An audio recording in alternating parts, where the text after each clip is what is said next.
Hello, how's everybody doing tonight? Uh, well, it says I've been live for about 40 seconds. That's kind of unusual, but it's interesting. Using a different laptop, probably going to be swapping over to a desktop unit here pretty soon. Welcome home. Tonight's purpose of stream, our goal is going to be to read another couple of. Sorry, I thought I killed all my notifications. So there's nothing more joyous than closing out tabs. You think it's all done. And then another one, it's like, hey, guess what? Yeah, thanks, buddy. Just what I wanted. So let's let's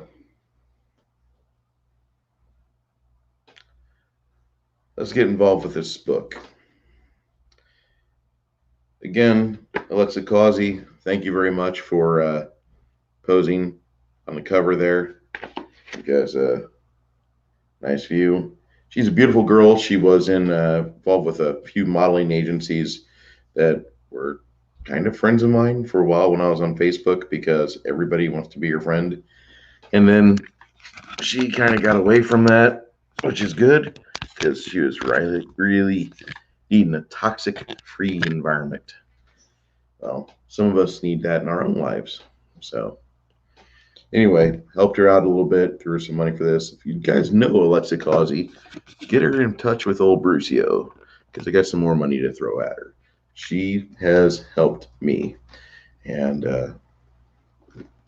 anyway, last I knew, she was in Miami. She was helping dives. She was doing dive work. Dive is in snorkeling and scuba. She's into that. But all right.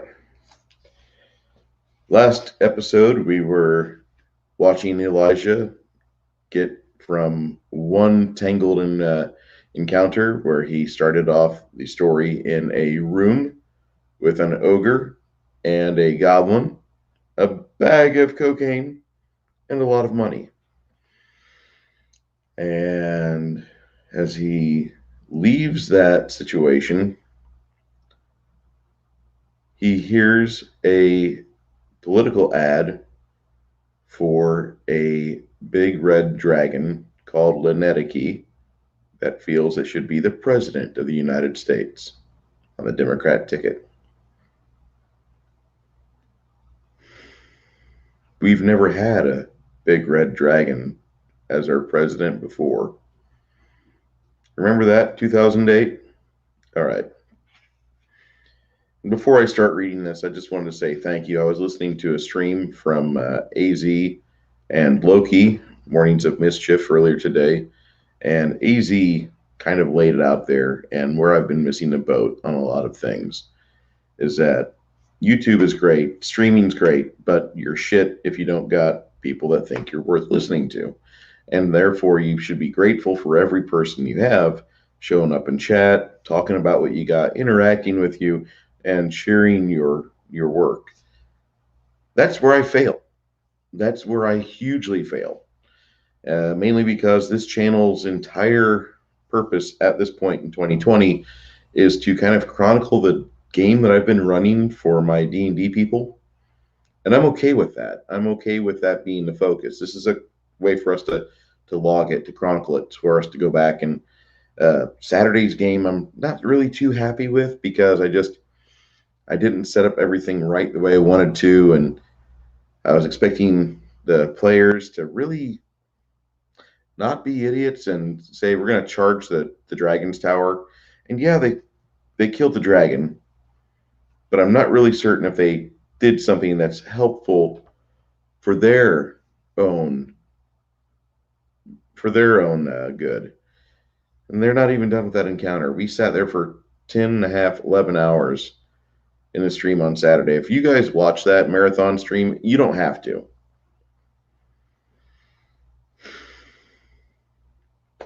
But if you do, I thank you. And if you give me criticism, good or bad, I'll weigh it pretty hard because I'm pretty hard on myself as a DM. Now, these live streams like this, I actually try to interact more with, I try to be more friendly, but I'm also not playing the role of the dungeon master, which when you're doing that in live streaming, you can either play to the audience, which you can, not really recommended, or you can play to the people that are there and let the people that are there kind of do their own thing. Like you'll see on Saturday, we'll probably have our friend Garrett doing an echo stream off of Twitch, and we'll be seeing a little bit more involvement with players and social networking and such. But I don't like notifications. Windows 10, take this shit off. Okay. 12:05 p.m., Granite City, Illinois. In the mirror behind the bar, Anthony Scarzini is able to see he needs a new haircut. His short hair with premature gray is shaggy on the sides right above his ears. He brushes it down with his left hand while lifting the shot glass to his lips. He pauses for a moment, letting the scent of the whiskey fill his nostrils. A banner strung across the mirror reads, "Welcome to Characters." There isn't anything like Kentucky bourbons, are there, Antonio? Tanya Simmons, a lifelong acquaintance of Anthony's, asks him. Anthony looks back at the reflection of her in the mirror instead of facing her directly and having to swivel on his bar stool. No. His eyes follow the curvature of her body. The last 20 years out of high school have been far kinder to her than him. She still has her attractiveness and her curvy figure as a size 6, but she is everything that he admires in a woman except for the fact that she knows him. Not many people in this world call him Antonio. Only his father, Leonard Scarzini, does this. Tanya saunters in front of him, blocking the view in the mirror with her deep brown eyes and dimples. What brings you in here before 2 in the afternoon anyway? Nervous. He downs the shot without further hesitation, holding her gaze steady. One of my associates has issues in KC, and all I can do is hope he gets his ass out of the sling. He lies about Elijah, hoping for new sympathy from Tanya. Let him worry about getting his ass out of the fire if it is who I think it is. It is. Your boy has dealt with every manner of shithead, doper, angry, guinea, penny pinching kike, angry trog, bleeding cunt, sore loser, drunken squat beard, sprint McRunfast, quickling juicer, cyber jockey, Richard Johnson, or any other ad infinitum stereotype that exists today, and I'm pretty sure that he'll be okay. Anthony wants to laugh. Her mini diatribe is so much like the Tanya that he grew up with, ad-libbing on a moment's notice to get a laugh. The black half-elf, seated 2 stools to the left,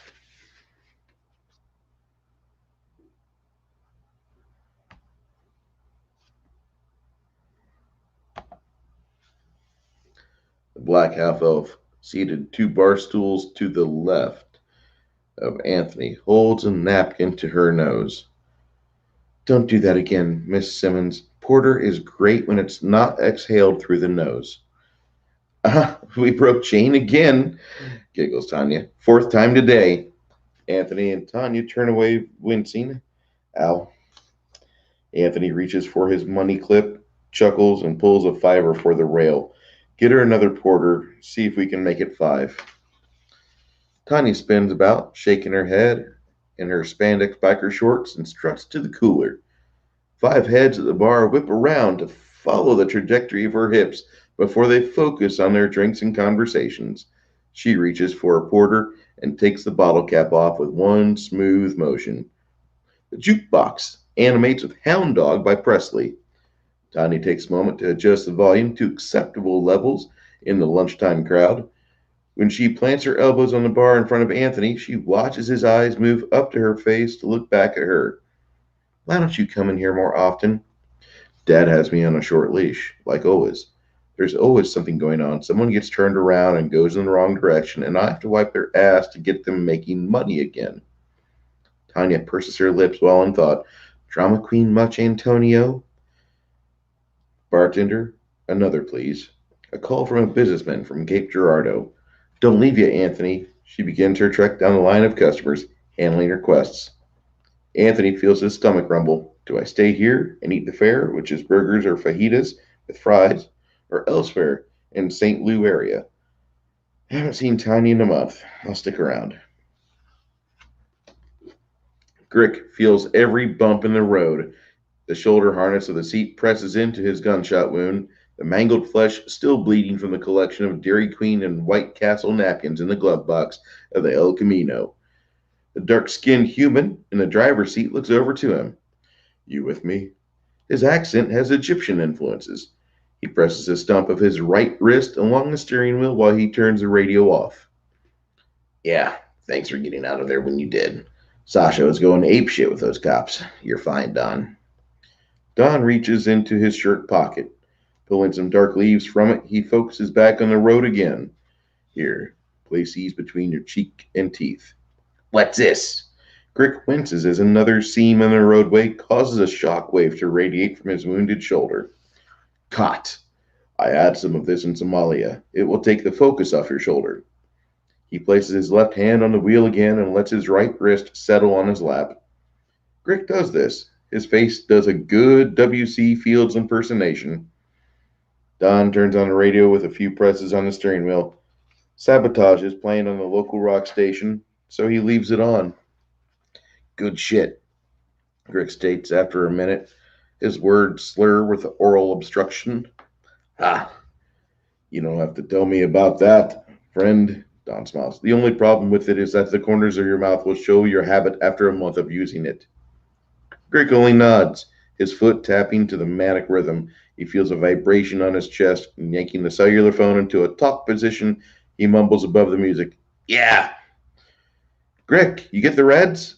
A low voice on the other side, cutting through the ambience in the car. No. Then you know what you have to do. The phone conversation is over. The display states the call lasted only 8 seconds. Grick frowns, placing the cellular back in his pocket. He scratches his face, not noticing the wound from the wrench bleeds once more. Who was that? Dawn asks. The boss. He doesn't know about Sasha yet. We're going on to St. Lou? Fine, yeah. Grick spits the leaves out the window. Either we're in front of Branch or behind him. Have you got any painkillers, aspirin, or fucking Vikes? Elijah presses his foot firmly into the accelerator. The Beetle gains a significant boost from the downhill entry ramp onto I-70. Smiling as he changes lanes, once over into the right-hand lane, then again into the passing lane, he turns off the signal indicator. The radio blares Summer Song by Joe Satriani.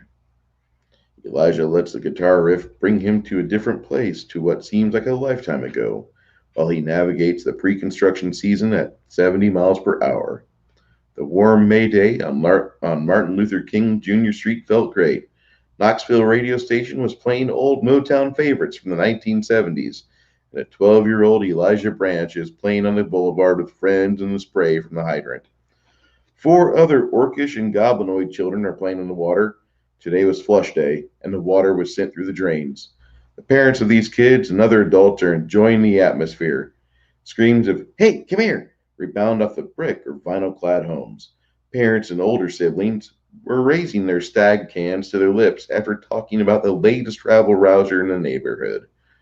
Elijah stops splashing water on the orcish beauty, Elspeth Yates. Running the corner is a pickup truck with 6 black human youths in the bed of it. Each of them looks like he's ready to get into a fight.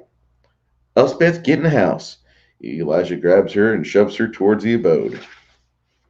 The truck continues to rumble towards them. The sounds of angry rap music spill from the open windows. The truck starts to slow. The youths in the back are ready to leap over the bed and get into fisticuffs. Elspeth rustles some of the errant children like cattle and corrals them off. Elijah hears her and the families on the block pulling the kids back in their homes.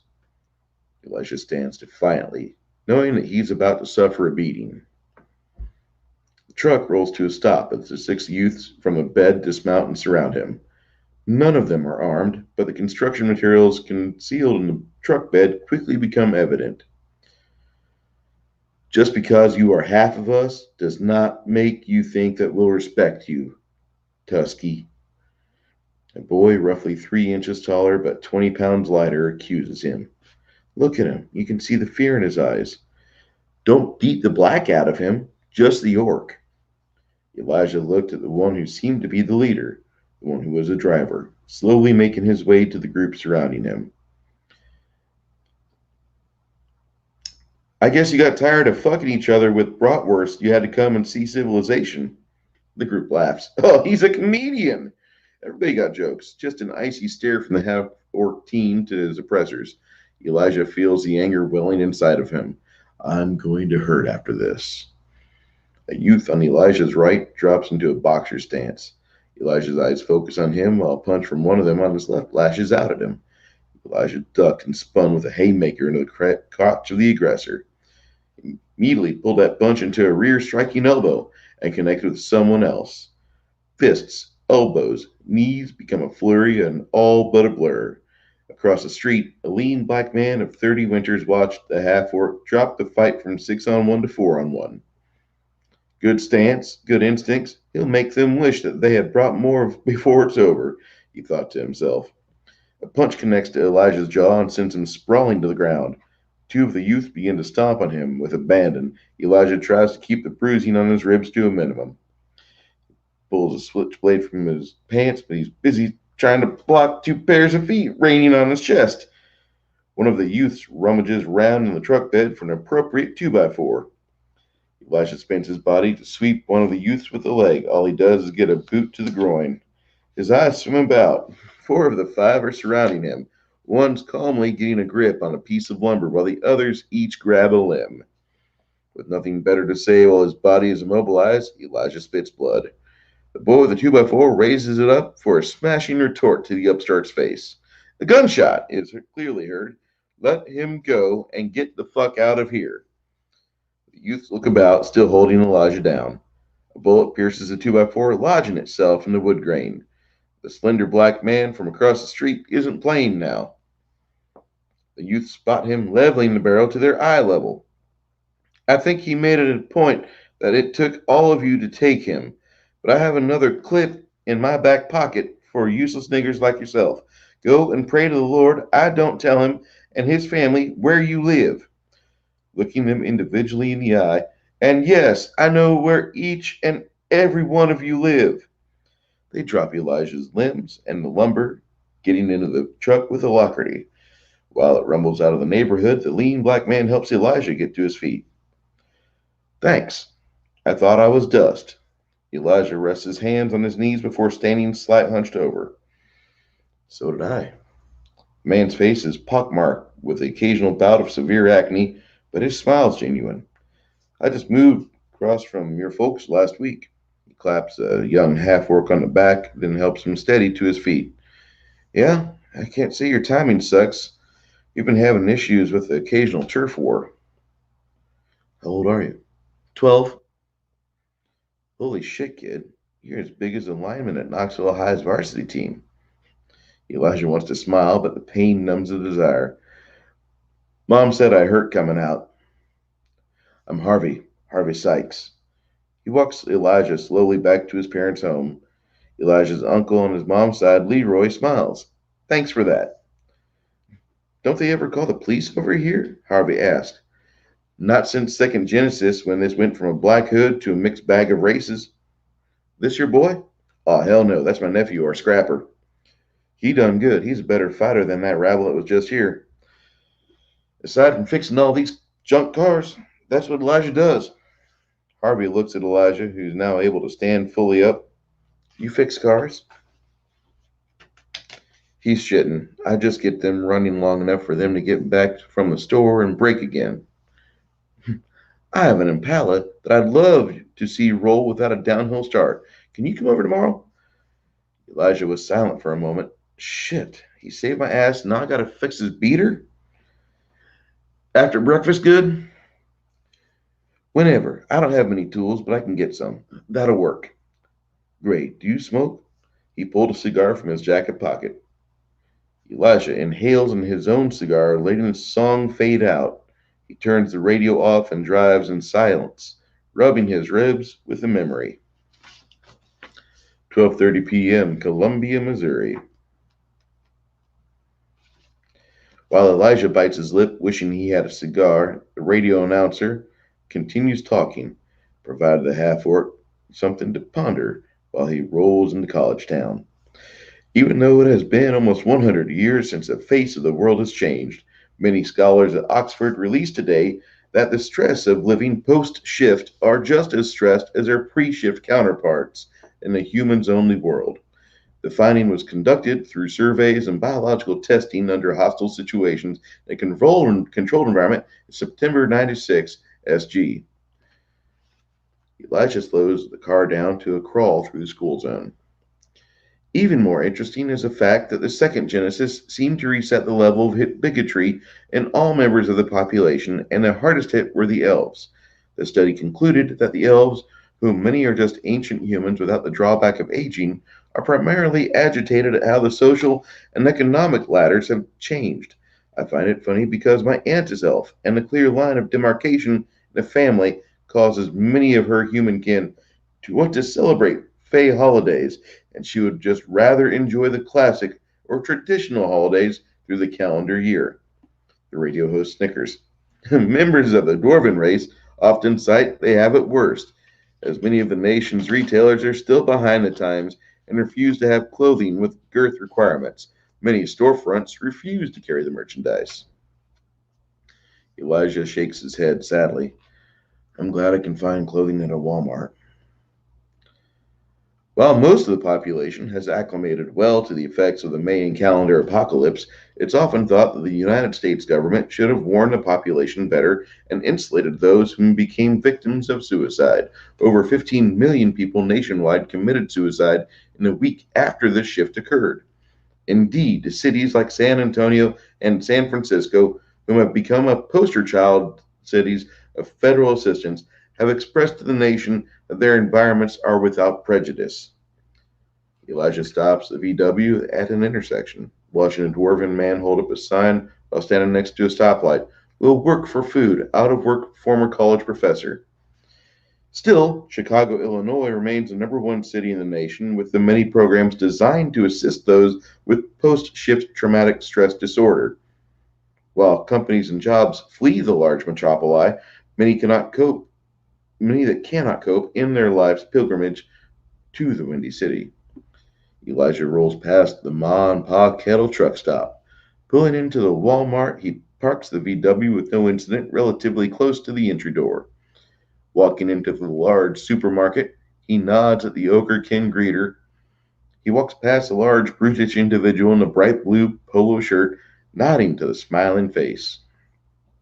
The large oaf smiles back, showing a surprising full set of teeth. Welcome to Walmart. The acne and lumps on his face are typical for a member of the short-lived race of enlarged humanoids. He offers Elijah a shopping cart. No, I just need a couple of things. Elijah shirks away from the big guy, heading into a retail conglomeration of price drops and society's discount shoppers. I feel like if I give that car too much of my right foot, by the time I hit the land of Lincoln, I'll be getting a tow. Needs to have oil change, maybe a new battery. I can hear an alternator on its last legs.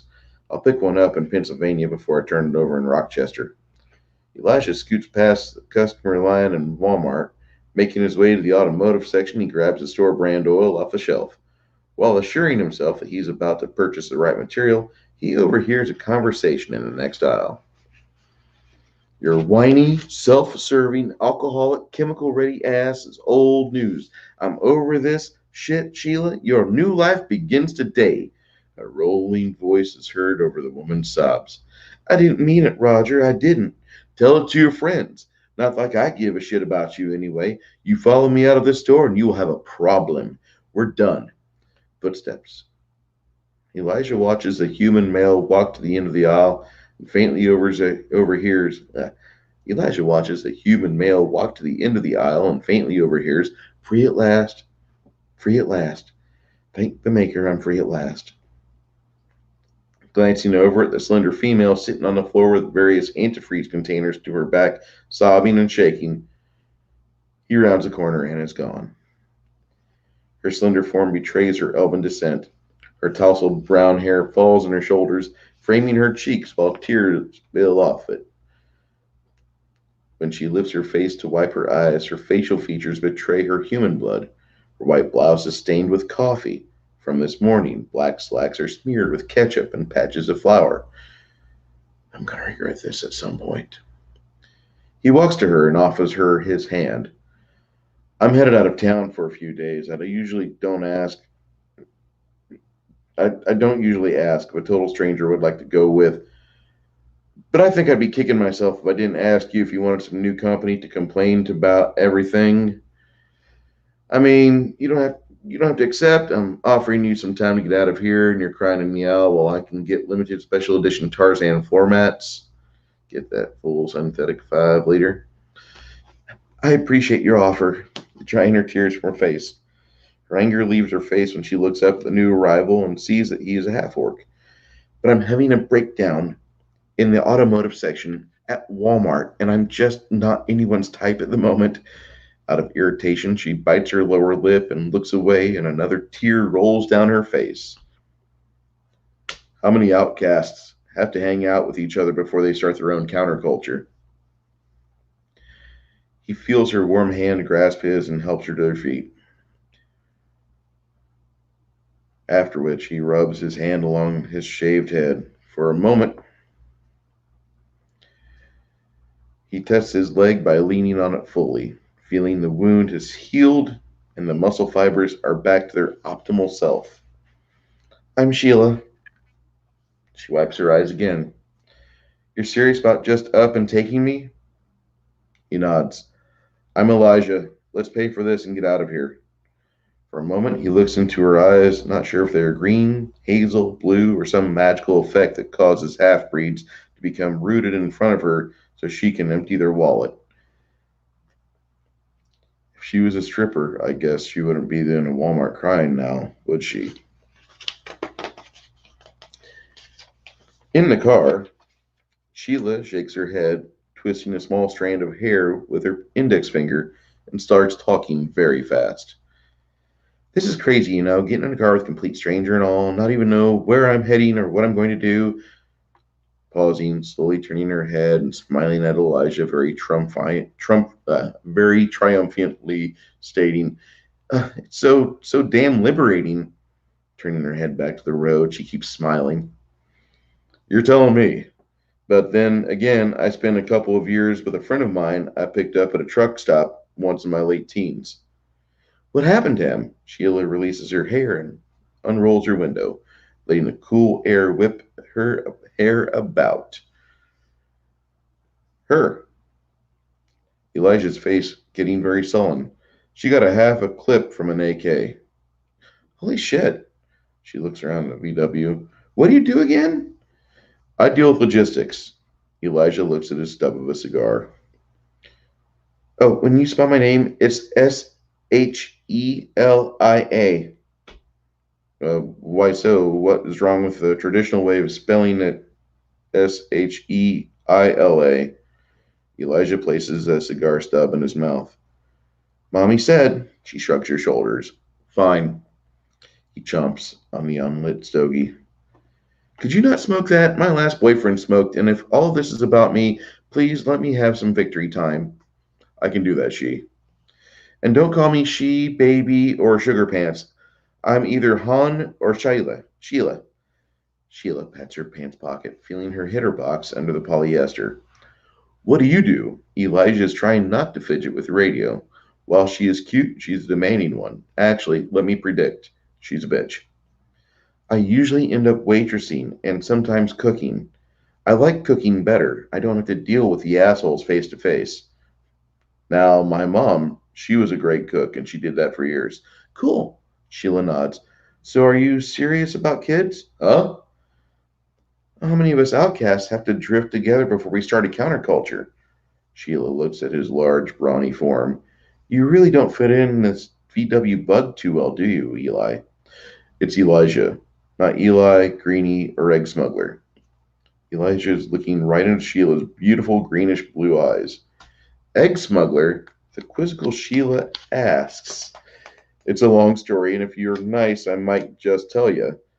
Elijah chuckles and smirks slightly. Now, back to your question, I've never thought about it. I like sex. Usually, the person that is with me is adult enough to accept the fact that we could have kids. I don't know of any yet that I've spawned, though. She slaps her hand to the side of the VW. So I could be sitting next to Mr. Fertile. Good chance that you could be. Elijah laughs, throwing the cigar in his mouth so he can bite down on something in anger. I thought we agreed you weren't going to smoke that. You demanded that I didn't smoke it because of some shithead that used to occupy a nice slot in your existence. He probably barely filled a slot between your legs, too. I don't think I agreed to anything. I just nodded and was like, she's demanding as hell. I don't demand anything. The hell you don't. You just asked me not to smoke, and then you insisted that I agreed on it when I threw this tiny thing in my mouth. I have an oral fixation. I need something to chew on, so don't start saying what I feel, Sheila. She looks at the Mark Twain National Forest sign as they approach it. I'm not even out of fucking Boone County, and I'm thinking that I shouldn't be hanging with an orc-exploitation in progress. I've only watched one of those movies. I thought it was horrid. Yes, they usually are. You people replace the. She looks around the VW bug. You people replace the niggers that used to have shitty movies. Hey, don't be going slamming my mom now. Your mom had eggplant in her? Elijah slaps the steering wheel in disgust. Biting on the cigar, he tastes the bits of Tabasco in his teeth. Fuck me, she's going to irritate me before I hit the lane of Lincoln. I would have never guessed you had an eggplant in the woodshed. How much of a little racist tart are you? My grandfather was a KKK guy. That explains why my mother couldn't screw a single white male, huh? You cause problems, Sheila. I'm just letting you know that my orc side wants to scream in anger and go wog on you. You half-orcs are just messed up. Me, I don't toss yin bomb around like it's parade candy. Oh, I don't have a problem with you being part black. I don't like Jews either. They ruined Easter. Sheila smirks. With her tear-streaked face, she knows she looks cute, if in a sympathetic, pathetic way. Enough victory time. We're an hour and a half from Illinois now, and I hate Illinois. Elijah presses a cigarette lighter in and feels the car slow down. That's a downhill, and your car lost power. It's not my car. Elijah's pest control. Sure that you didn't try to bullshit me on that one?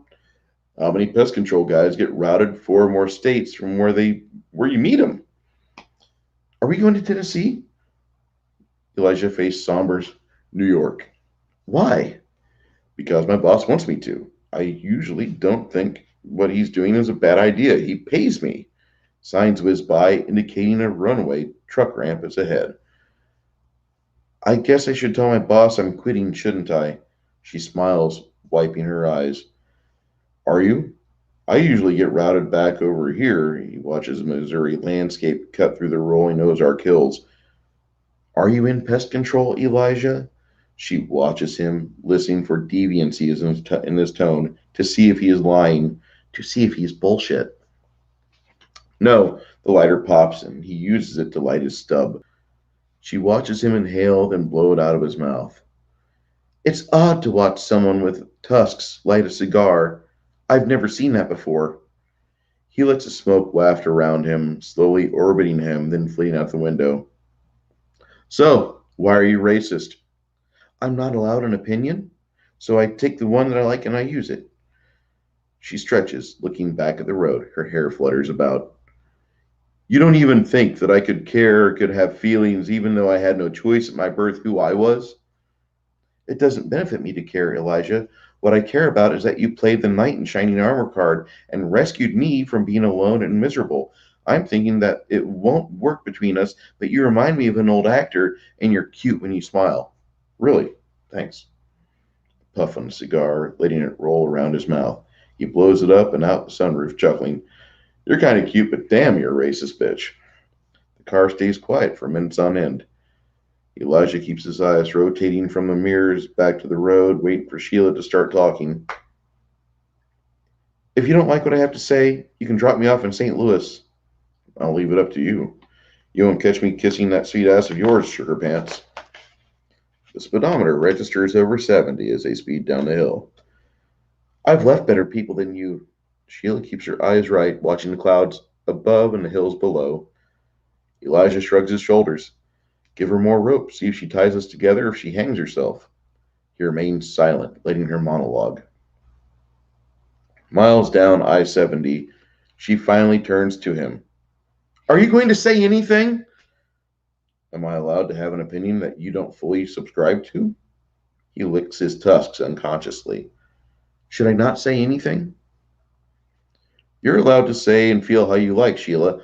I'm logical, except when it comes to women. At that subject, I, for some odd reason, like to don the full plate and try to rescue damsels like yourself. Now, for some lack of thought, I grabbed you out of your life and thought you'd be a great diversion as I speed off on another adventure. But I know that most of the time women don't want to be rescued, even though men relish the thought of doing something good and permanent. So you're saying you're like me?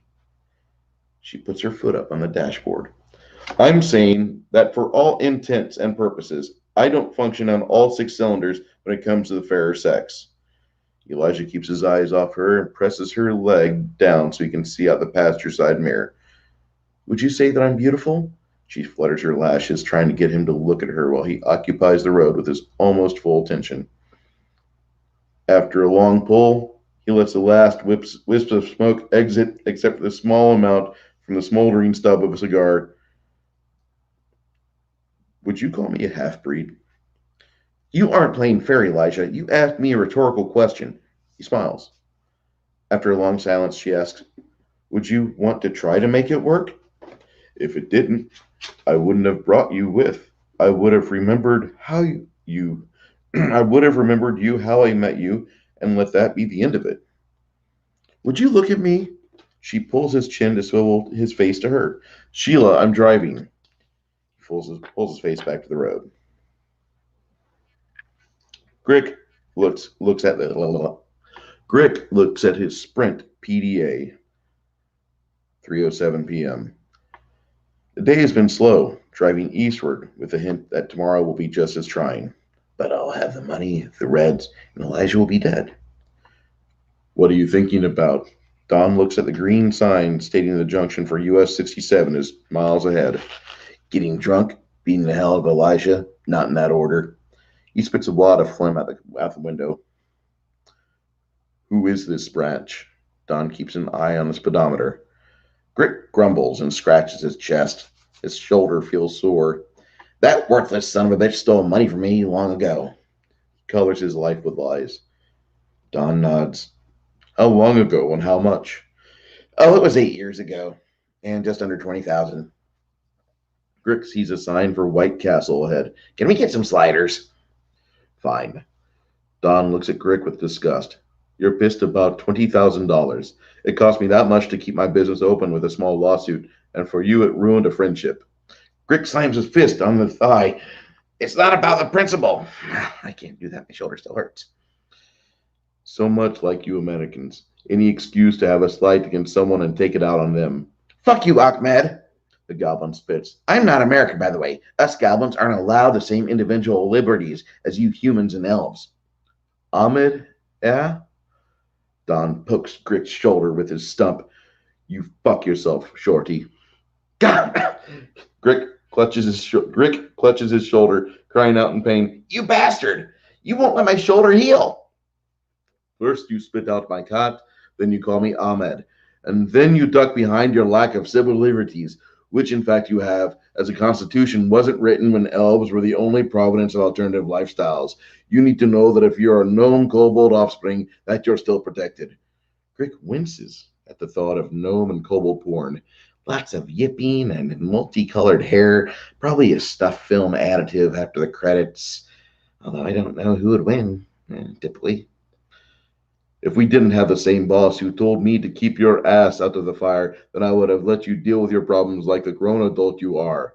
Don turns on the radio, then looks away from the road. Fuck you, Grick.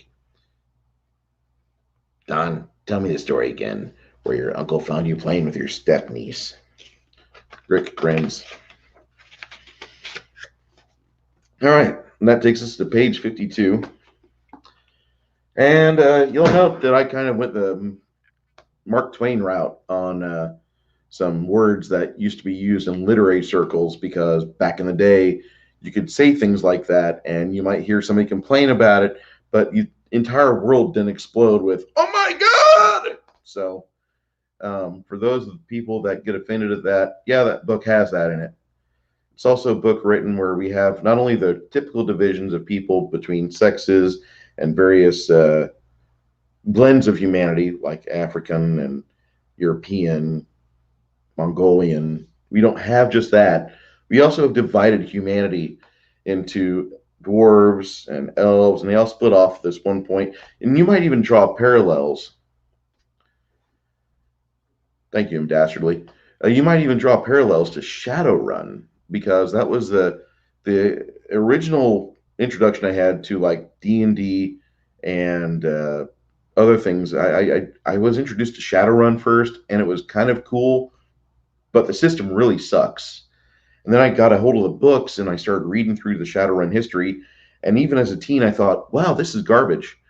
I wouldn't write it like that. And Shadowrun really just, if I've got to say that there's any RPG out there that takes the traditional D&D races and adds tech and magic and all that, I really would much rather never play Shadowrun again, because that to me is just a poorly written game. They have bad lore. There's nothing redeemable about it. Everybody I know was hogwash. Oh my God, second edition Shadowrun. It was a second coming of Christ.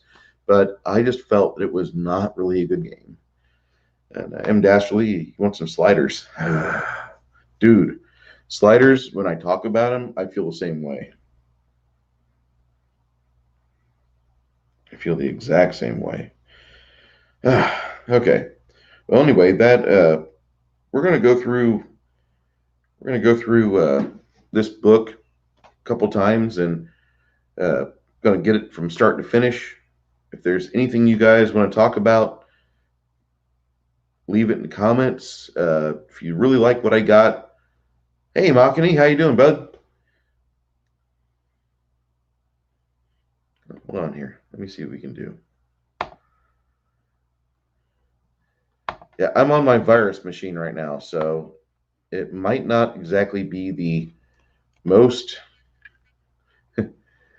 up-to-date PC.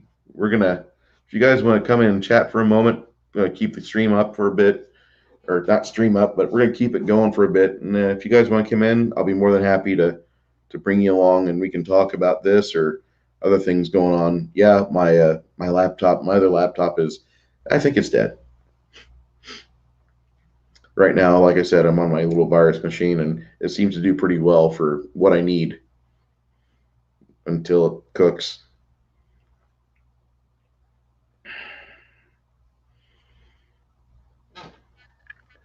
Yeah, and by the way, Makani 90, I really can't wait to see the Ronin picture over here. I got a hold of it, and not yet, but I got on the web, and they say that they're going to have it shipped within a couple weeks. So I'm looking very forward to it. I saw your other stuff you're doing, and I'm impressed with Black Cat. Oh wow, like everybody piling in here now? Okay, M. Dastardly says, thanks, man, but I'm prepping dinner, listening in. I understand. I had a late dinner myself. It's about 11 o'clock here. And everybody, welcome to the stream, Machiny 90. He is a fantastic, fantastic artist. Sir, can you hear me? How's it going, Bruce? Why am I not hearing this guy? What? I'm here. Anybody Bruce, here mocking me? I see you I speaking. can hear. I'm here. Bruce, I'm here. Bruce, you hear me? Hold I'm on. here. It's on my end. Is that What's better? that one? Okay, can you hear me now? Yes. Had a boomer Okay, there you go. moment. Oh, My PC. This PC is not dragged out much. How you been, man? it's been good, man. I was coming on here to berate you about yesterday, but I wouldn't do that. I'm sorry about that. I was busy opening up a PC and discovering a cooked motherboard. Oh shit. Yeah, it's okay. We might have a solution here pretty soon. I don't know. This one, Okay, fingers crossed. you sound good, man, and your stuff, dude. We So, we we broke the we broke the we broke the we broke the record yesterday. what record? We got the most like my yesterday stream has the most likes. I was one of them. Yeah, I was at 30. Having had M Dash Lee, Shellback, Mads, and Fast Steven Seagal. And I also saw somebody in the chat when I was watching the replay of it. Is that Loki? Mornings of Mischief, I That see. was yeah, it was Loki. That was Loki. That dude is awesome. I listen to him in the morning. Loki. I was like, I was lost. I was like, holy, I got one of the full Aussies. Yeah, yeah. So your stream looked really good. Your store is looking much nicer now, and you've got extra products like the phone screen cases. Mm-hmm. It's Um, kind of a, it's kind of like an early kind of proof of ideas because I'm kind of doing an overhaul on my Teespring store after I finish up with Mads's Black Cat. He's still available, still available. I like it. I like it. I'm gonna have to think about getting a hold of that. I'm wondering if you have the phone case size that I need, but I haven't Is looked. it an iPhone? Yeah, Okay, then you should be good. I think you should. yeah. It's an iPhone 11. Okay, yeah, because I checked. There's like multiple options, so I think you might be. I think you might be okay. Should sail through the pearly ones on that one, and it looks like a really good case. I mean, it's your artwork. Come on now. Just thought I'd try it. See what we get it. So I haven't gotten a sale, but yeah, you made my day yesterday though. So I was like, because I was looking through my imprint sale, I was like, whoa, I got a sale! Yeah, imprint bought it. It's like, I told you I was going to get it. I have to get it. Can't not get it. That's like something I've been you've been feeling asking for. for it, so yeah. Yeah, if I tell you I'm going to buy something, man, just don't worry. That cash is I coming. know, I know, I know. Especially with everything being just kind of tight on the tight lately, so I appreciate it. It's But okay. the mat, yeah, Black Cat Mama Bear is like it's only up for 2 weeks. After that, I'm taking it down. Like Really, it's limited time. that is a Make good it feel idea. make it feel more special, you know. Oh, I like that idea. I can't complain with it. That's actually brilliant. hmm But did you catch the time lapse or still That's going to be after about 9:30 after Loki shuts okay? down. I'll be watching Okay, that. all But right, I save your videos to my watch later list and I go through them. nice. I'm trying to get your watch hours up. I know Thank mine. you, man. Whenever I do a stream, it goes on. It seems like I had a 12-hour stream on Saturday. Whew, that was. Yeah, I popped in and out a couple of times. I was like, okay, I can't stay here for too long. yeah. And the bad thing is that like our gaming streams are like sometimes the most boring. Like you could watch paint dry and get more out of it than hmm than that, and I hate that. But that's like the nature of tabletop RPGs because you're supposed to be kind of hmm table focused.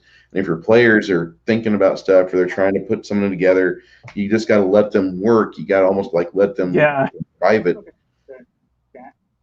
Oh, sorry. It's good. Sorry. But yeah, I completely understand. So. And I threw a pretty big scenario at them. So I mean, they did fairly well. I didn't really agree with their course of action, but I'm not gonna say how dare they. I thought they, for the fact they were able to come out on top, that was good. It's one out. I know it's the like I said, I peeked in and out for a few times, but We're it was interesting though. yeah. It was It, interesting. Yeah, how it's put together. So. one of these days, I might put together like a FM or Phantom Menace group of people to play with. Hmm. I don't know. I don't think I'm that cool in the Phantom Menace Geeks and Gamers circle. I'm not that Uh-huh. guy yet, but I think a lot of people recognize the fact, like, okay, this guy's a fan, so at least I'm on that short list of guys like, okay, he might be able to run something for us. Hmm.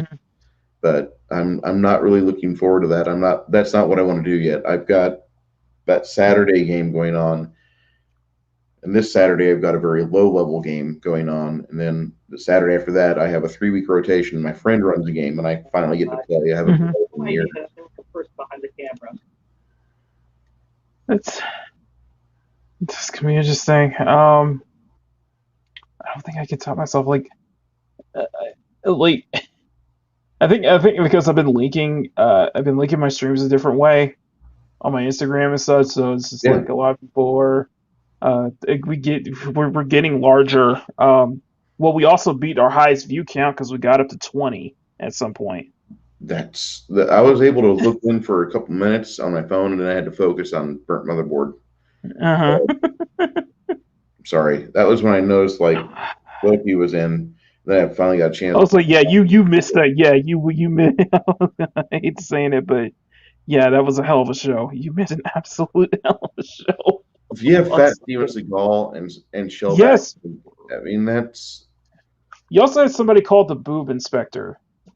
He sounded like Shellback. I was like, hmm, he sounded eerily similar to Shellback. interesting.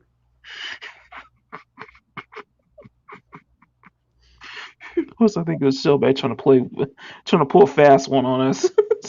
Trying to mess with us. But, yeah, that ended up being a great stream, and the piece ended up being just as great too. So, um, people were happy with it. I don't know if you probably noticed on Saturday night. I did do a Saturday night stream. Saw that. Yep, with Drew. So I was like, oh, I was so happy to have him on. And he Dasher just says, kind of "Oh, yeah, just. stream passed with a score of double D plus."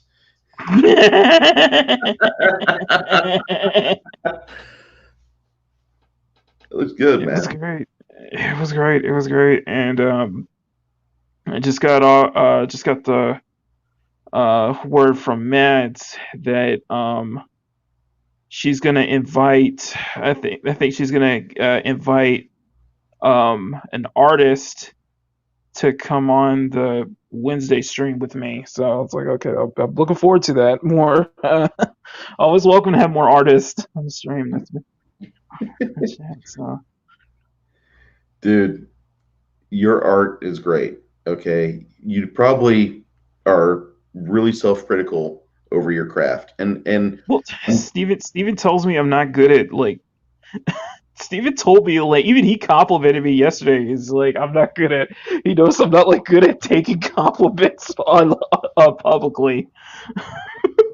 well, that's something you can work on over time. Okay, let's not try to get it swept 180 within a day's time. I'm too humble. That's my crime. My But crime is me. you create something that there's demand for. I mean, Mm-hmm. if we could split you and have one of you do ink work on paper and canvas, and have the other one do tattoo work. Just saying. Sure, you know what? I'm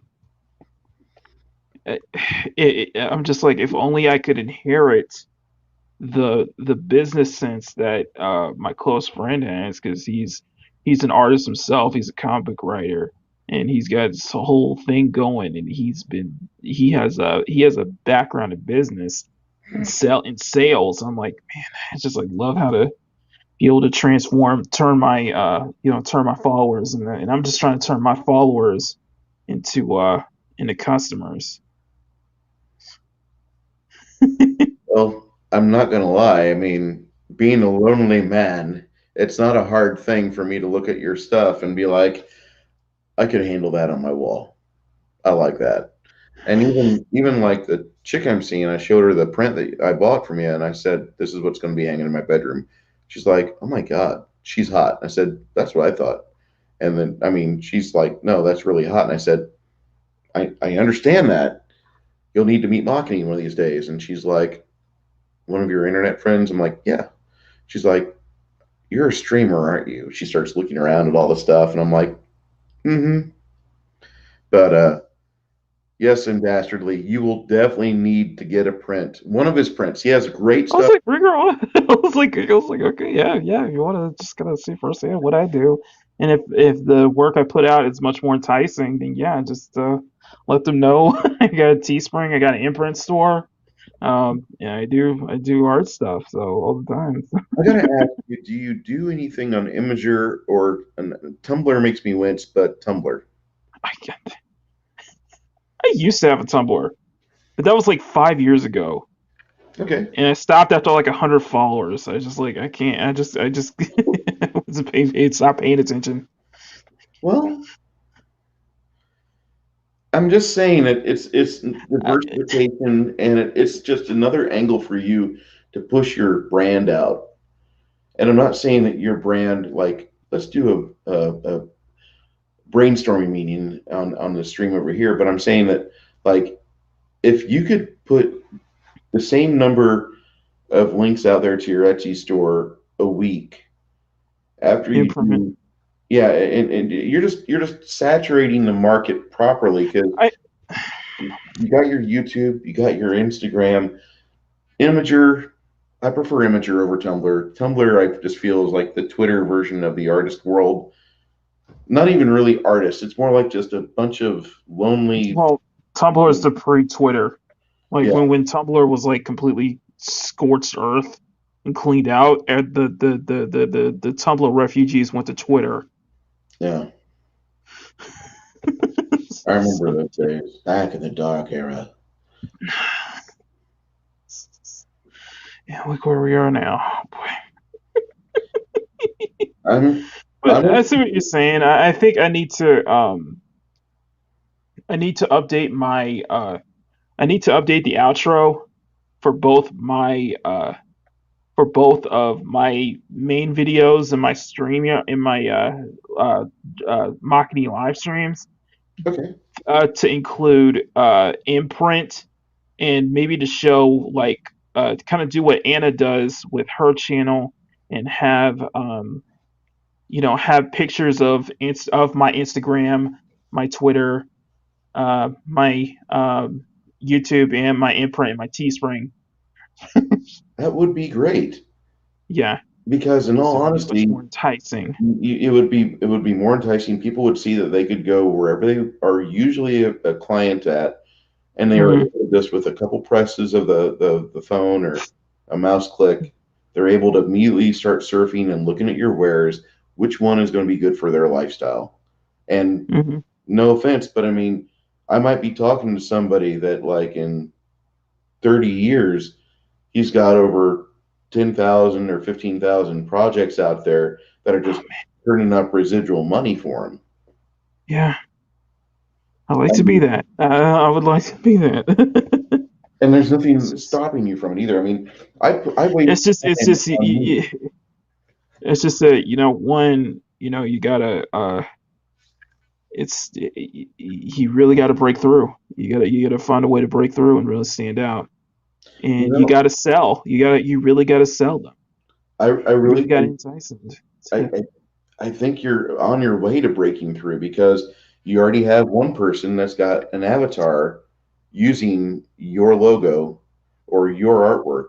You've got other people that are out there that are lining up to get their own commission work. Yeah, I mean, this is I got repeat customers. yeah, and they're gonna not buy one thing off you. You know, me and M Dastardly are gonna have like two or three or four items from you at the end of a 12-month cycle. That's just gonna happen. You're gonna have people that you have good, close relationships with, and they're gonna be like, I saw what he was doing for Lorena Creole, and I think I'm gonna get that throw pillow. You know, I think I'm gonna get this item Someone was here that you joking. made for Someone was DiMaggio. joking. Somebody was joking. I was like, listen, man, if I found a way to get like if I found a way to get my stuff on like bikinis and like I would have done that a long time ago. How do people get involved with putting their artwork on the leggings? That's what I want to know. Because in all honesty, I would love to see some of your thick-waisted cuties on a thick-waisted cutie. That's like Huh, that's like that's a dream. yeah, That's that's like definitely a seeing a dream right there. But that's bacon that could flavored be mayonnaise. yeah. Like how do But you do that? I gotta get through the door and I gotta entice him first. That's the thing is that you got the talent and you know that's what my best friend always tells me is that you have the talent and you have the you can make something that is sell worth you can make stuff that is worthy of being sold. You just don't have the business sense to sell it. You just I don't know have how an to sell idea it. for you, and I don't know if you're even going to like this. Your usual subject matter is beautiful, voluptuous women. Hmm. I've got an idea. What's that? Did you ever see the comic book For the Losers? uh for the losers. The Losers. Oh yeah, I know the losers. Yeah, it's I know it's based off of DC print. It's the show is really popular on Amazon right now. The movie was great, I thought. I didn't know that there was an Amazon Oh, show. I know what you're talking about. Yeah. Yes, I know that. That's Look at The Losers and do the Dark Council. that could work, Dude, especially the cover.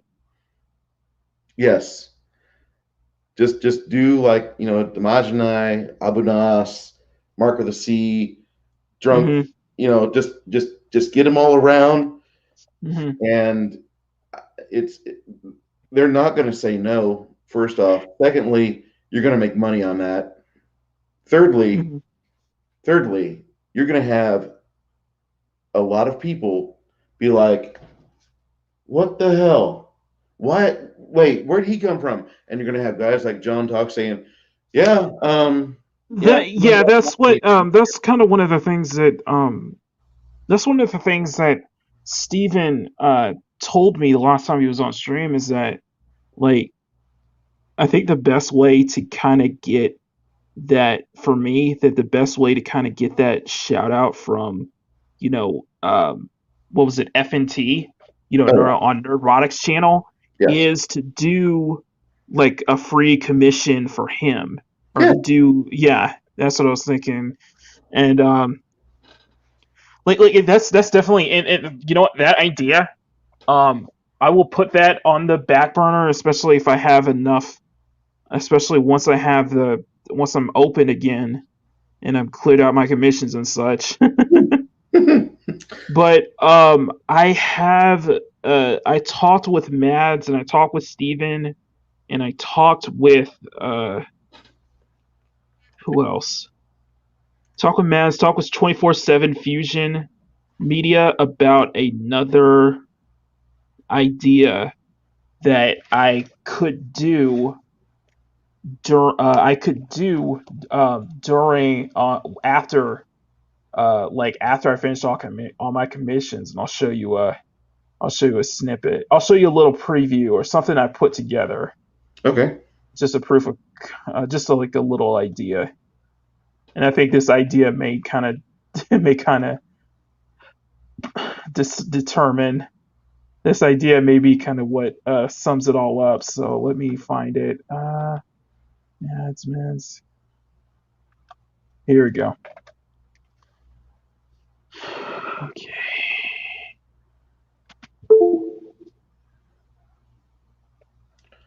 Oh wow.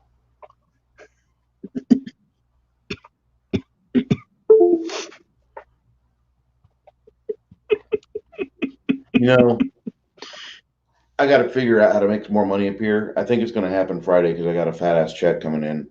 But yeah,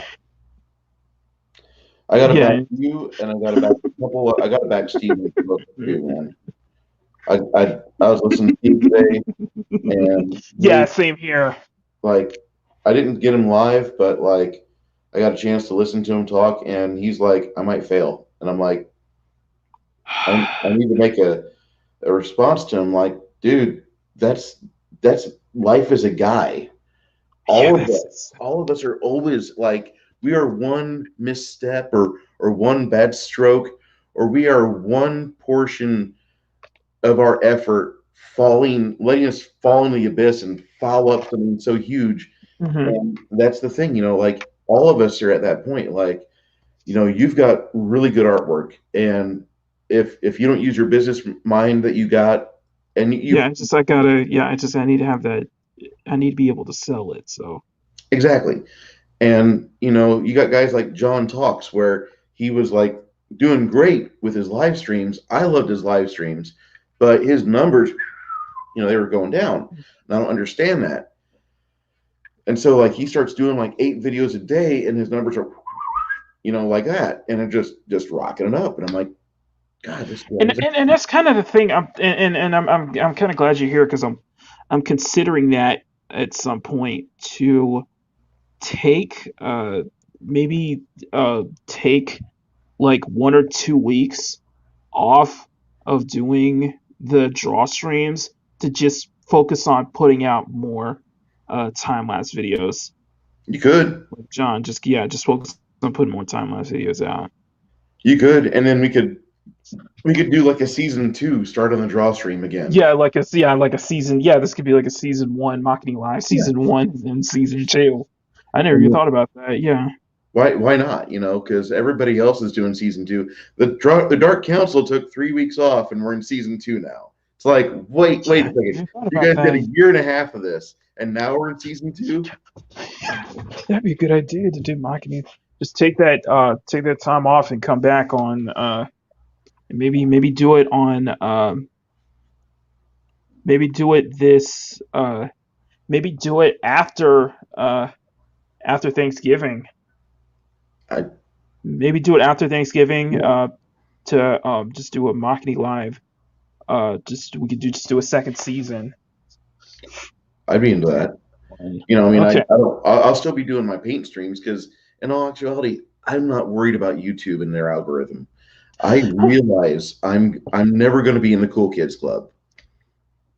I I've got good friends in the Phantom Menace. I've got guys like you, and I've got like this tertiary group of people that appreciate me because I super chat like Casino yeah. and all the other guys, and they'll throw me the occasional like or subscribe or throw out their stuff.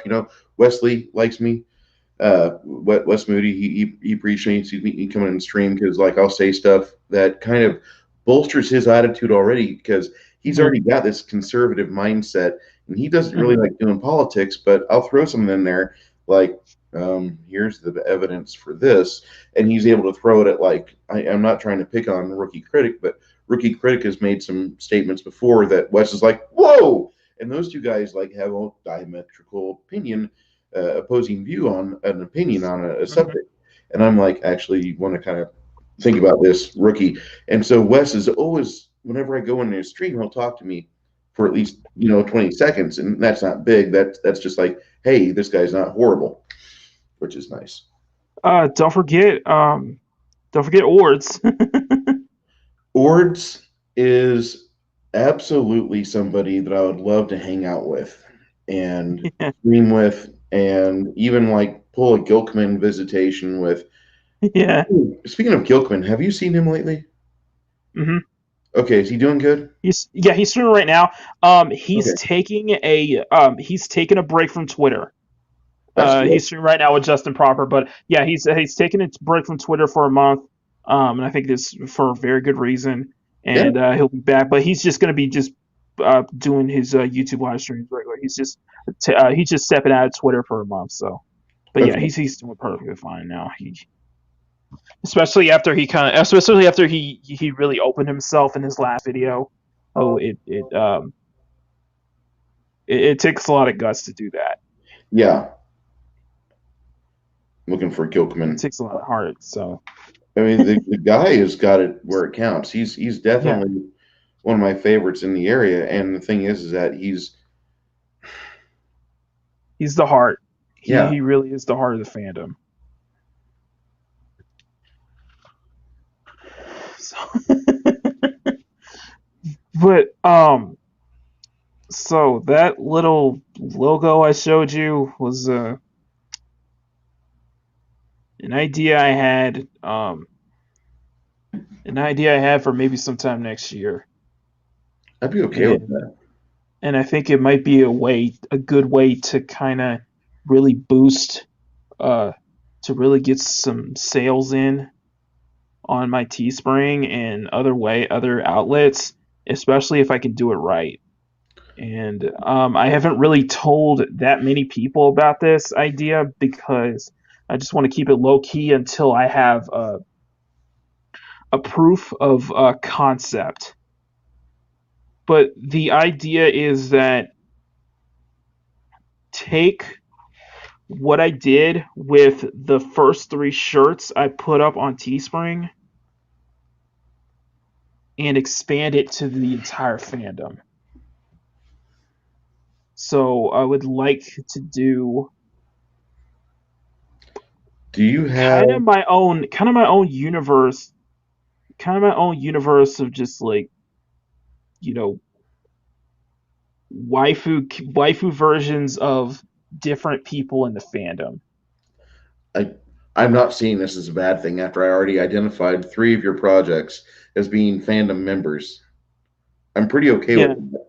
You know, Yeah, it's just I figured that'd be my ultimate way of giving back to the fandom, and I still haven't thought of too far ahead, but I would like to be just kind of like a year long thing where I take a prominent member, or I take just somebody well known or somebody even small known in fandom, and kind of a I do kind of a design inspired by them or design based off of them, and use that as a way to kind of market not only just shirts but like different merch, and just have it as a separate like series and build a separate Teespring store.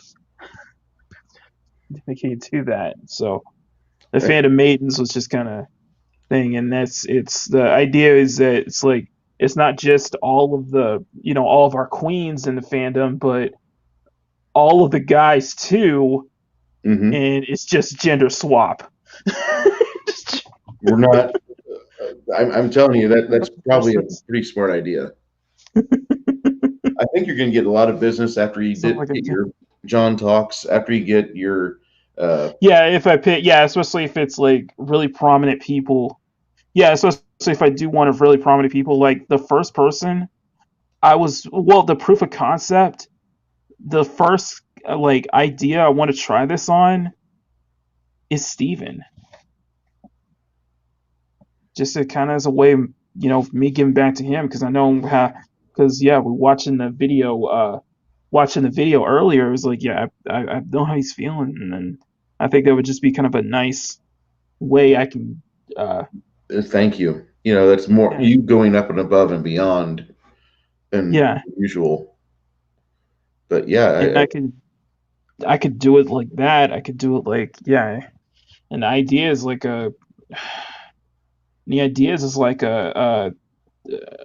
as like a maybe like a gotcha game or something like that where it's like different you have different fandom menace members just based off of as waifus, just separated by like I guess like a loot system like rare, epic, legendary, common. But I'll think about that. Just kind of I thought it'd be kind of a fun. way to do that. But it's just a idea I'm having, and it's a let it brew in my head. Um, I haven't thought that far into it though, because I think one thing is required is that if I do it, I want to let them know ahead of time, and I want to give something to them for just letting me kind of do something special with it. But I won't but for now it's just an idea in my head. Hopefully I'll have something soon, just not right now. I'm just too backed up.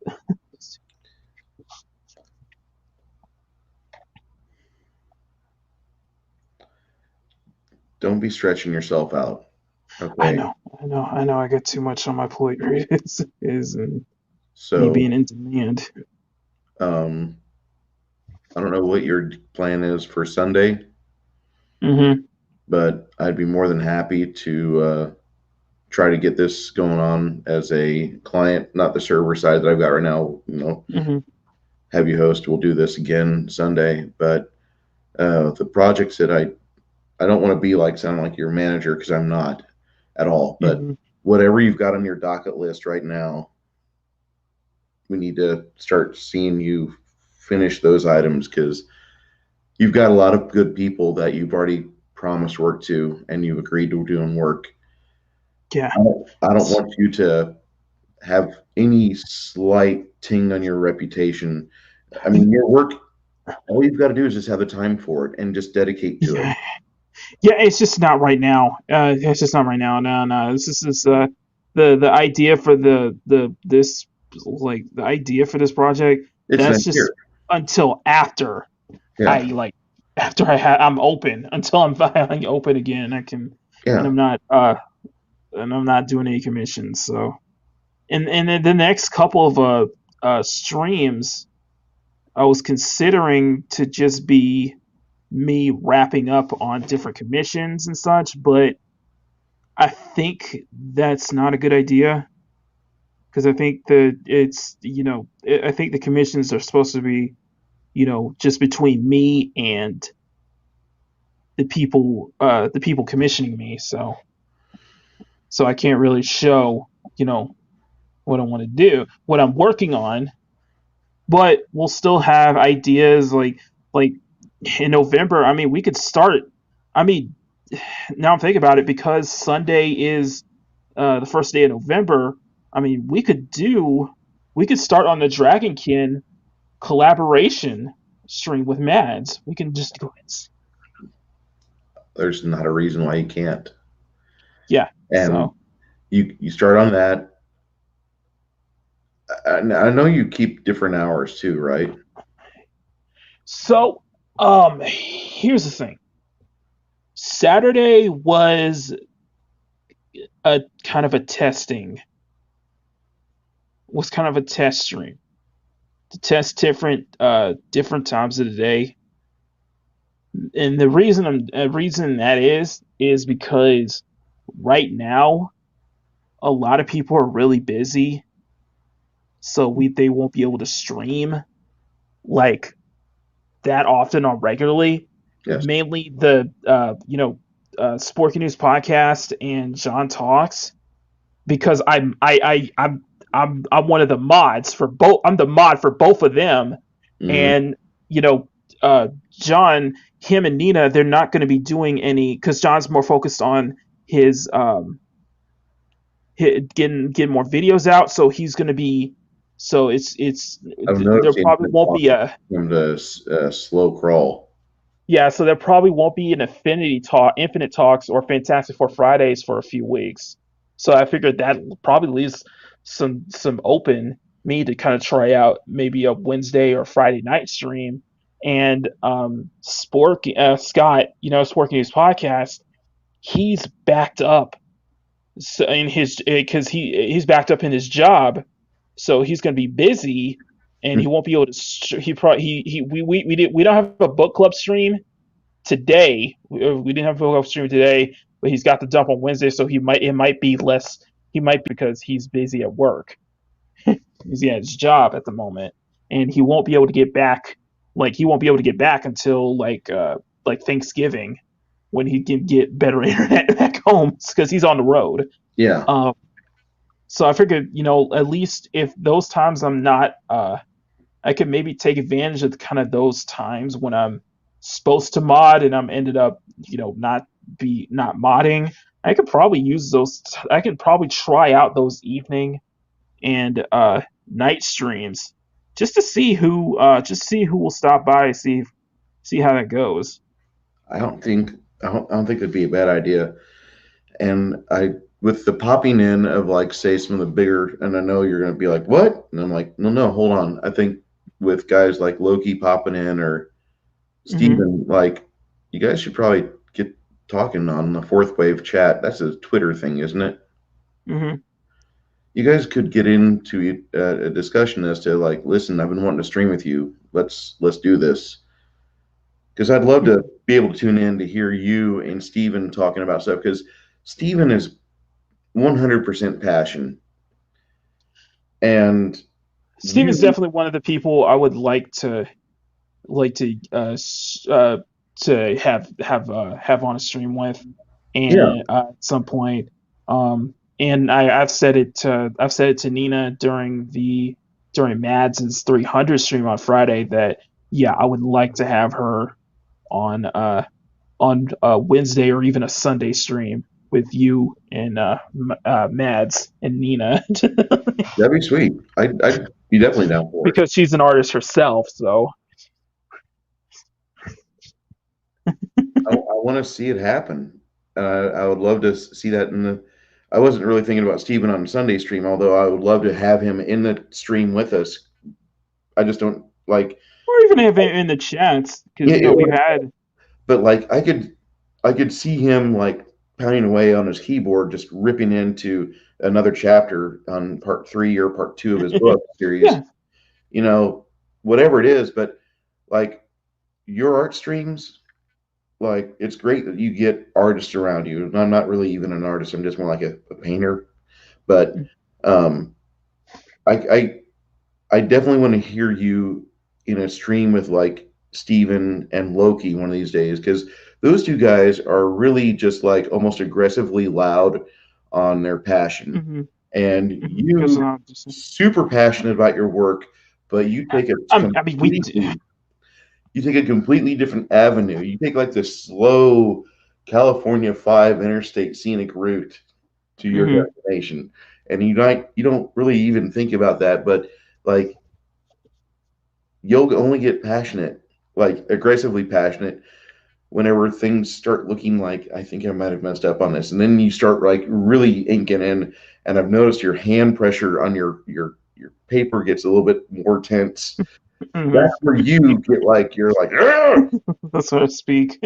That's how I get past this. Oh, like I guess you could say that Saturday stream I had with Drew Mhm. was maybe kind of a stepping stone in a way.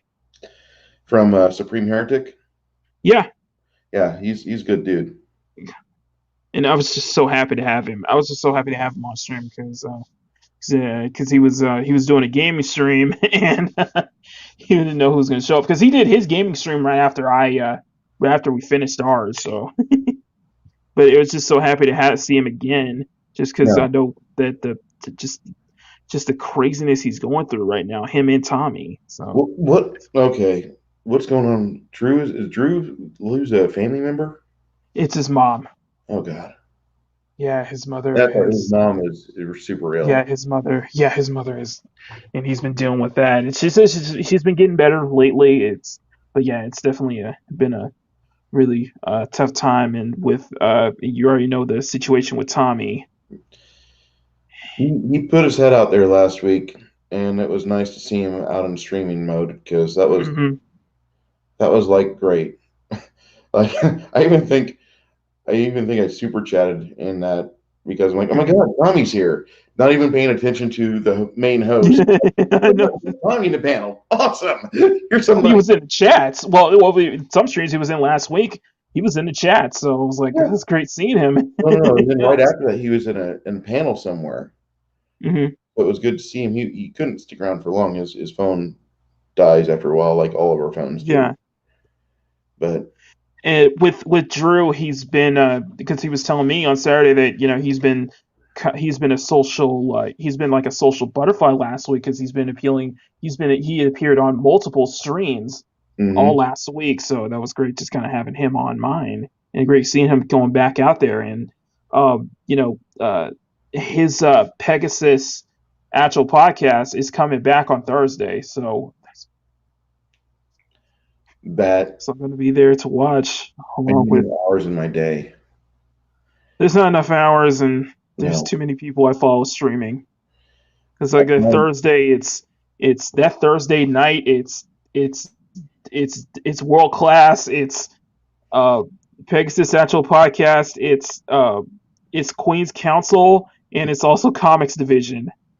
Yeah, I used to really be big into world class bullshitters, and I still love Jeff and Jesse quite a bit. I think they're Hmm. amazing, but I've been really getting into comics division stuff because he Hmm. has hit along some things that are kind of right along where my mind has been. Yeah. And then today he put one out like, "I don't your universes have fans anymore," Yeah. and kind of hit people on that. And it's like this is something we've been telling the fandom, like there's a reason why we're all upset, and he kind of reiterated as to why things are failing. Hmm. And then also like 3 months ago, he had a stream where he's one of the few people in the Phantom Menace that's talked about the Great Reset, which is a big plan out of Europe Yeah, I to saw. convert Yeah, I ships. saw something that from Tim Pool, and Not it's that, yeah, definitely I didn't realize you followed Tim Pool too. That not as much. Like not as much as I used to. Like I used to be heavy into the I used to be like heavy into just like listen to the political stuff, political news yeah. from Tim. It's just I'm more caught up in the fandom. I'm more caught up in pop culture than Yeah. I'm more focused on just kind of what the fandom's doing in their fight in pop culture than I am on the the politics side, just because it's too my it's mentally draining. It's too Hmm. mentally draining, and it's just too miserable. And I that's just the feel one thing. hopeless at times. Uh, Yeah, I just feel hopeless at times. Culture and Comics Division and Moria were in a stream last week, Yes. and I listened to it, and I was loving that stream. And Culture said it pisses me off because I used to play RPGs all the time, and every time I've talked about Dungeons and Dragons now, Man, it's it's so a, bad. it's like here's an they're just pissing on our childhood memories, Yeah, yeah, into a garbage fire. I've heard about that, and I've heard about what was it Dragonlance uh The suing creators Wizards of the of Dragon Coast. Dance, Yeah, yeah, suing Wizards of the Coast for like I think it was like I think it was like 10 million. and And that yeah, is it's a acceptable sum because I mean neither one of the creators are like young people. I think mhm, Margaret is in her 70s, and mhm, Hickman might be in his 70s or late 60s, but those two had a really good thing. They built the book division for tactical studies research mhm, out of their game in like yeah, 82 to 84, and they wrote those three books, and everybody got into it, and we're like, oh my god, Dragonlance is awesome. And then as role playing gamers, like you look at that, and when you tried to adapt it for your own table, it really didn't work well. It worked great for narrative lore, and it was good for like, oh, this is cool. But they pumped out adventures for us to mhm. play at the table that directly mirrored the books. And there was like, if you did all the things that were in the books, you won. And I thought this is a bad railroad. I mean, I love the books. It's Go ahead.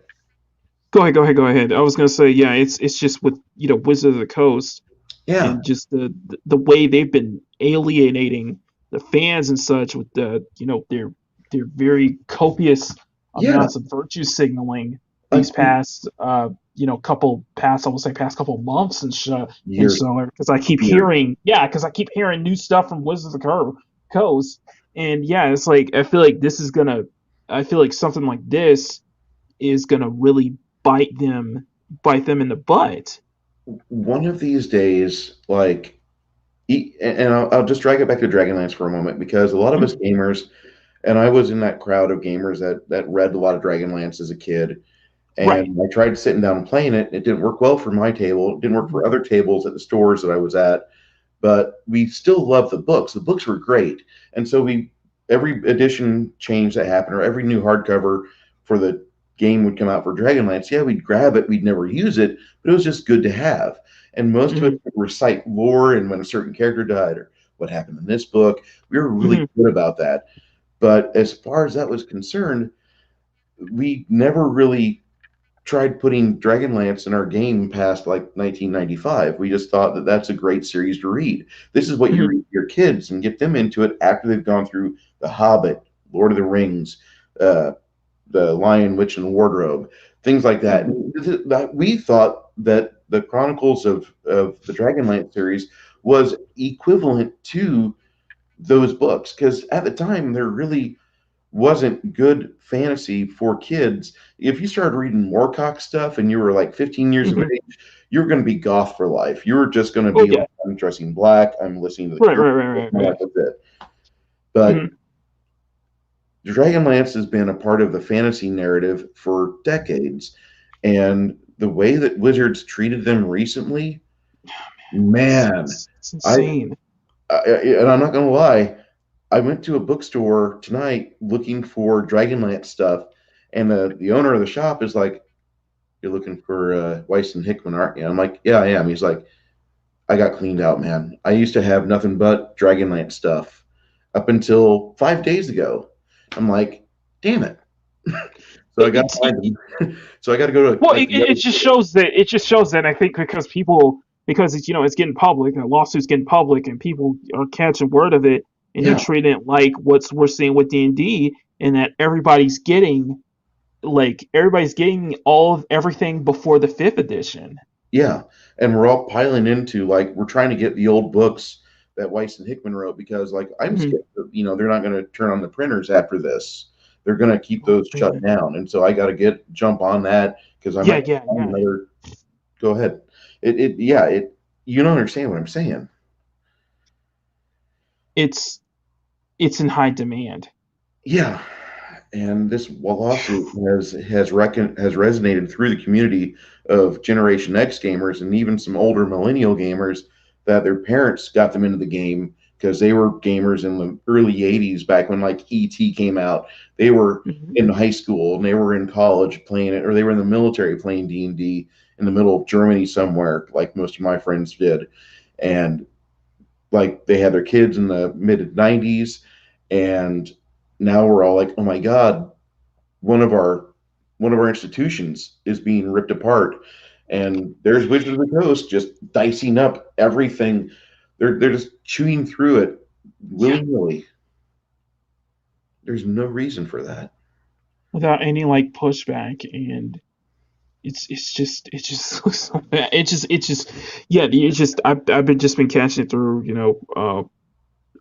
Jeremy Hambley, the quartering, who's been covering it for years, and him getting kicked off of him getting perma banned from Magic the Gathering and such, and just hearing just what's been going, what Wizards of the Coast been doing is like it's just like I see it as like every other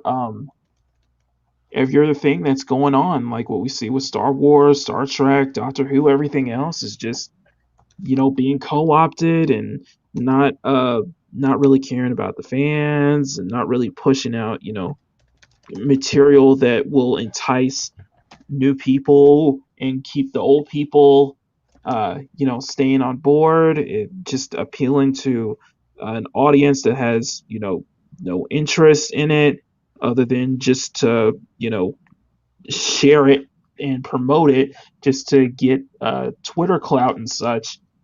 And it's gonna bite. And I said it with him. It's like this is gonna bite them really. If this is gonna bite them hard, if they completely disregard the fan base that they've created over the years.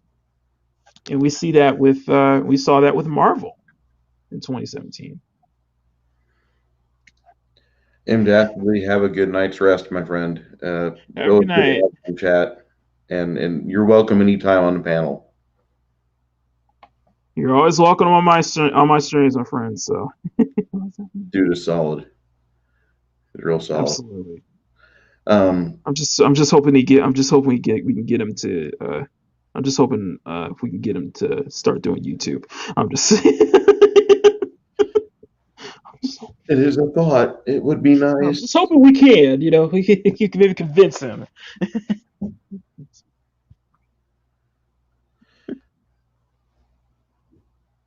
But True fans come back.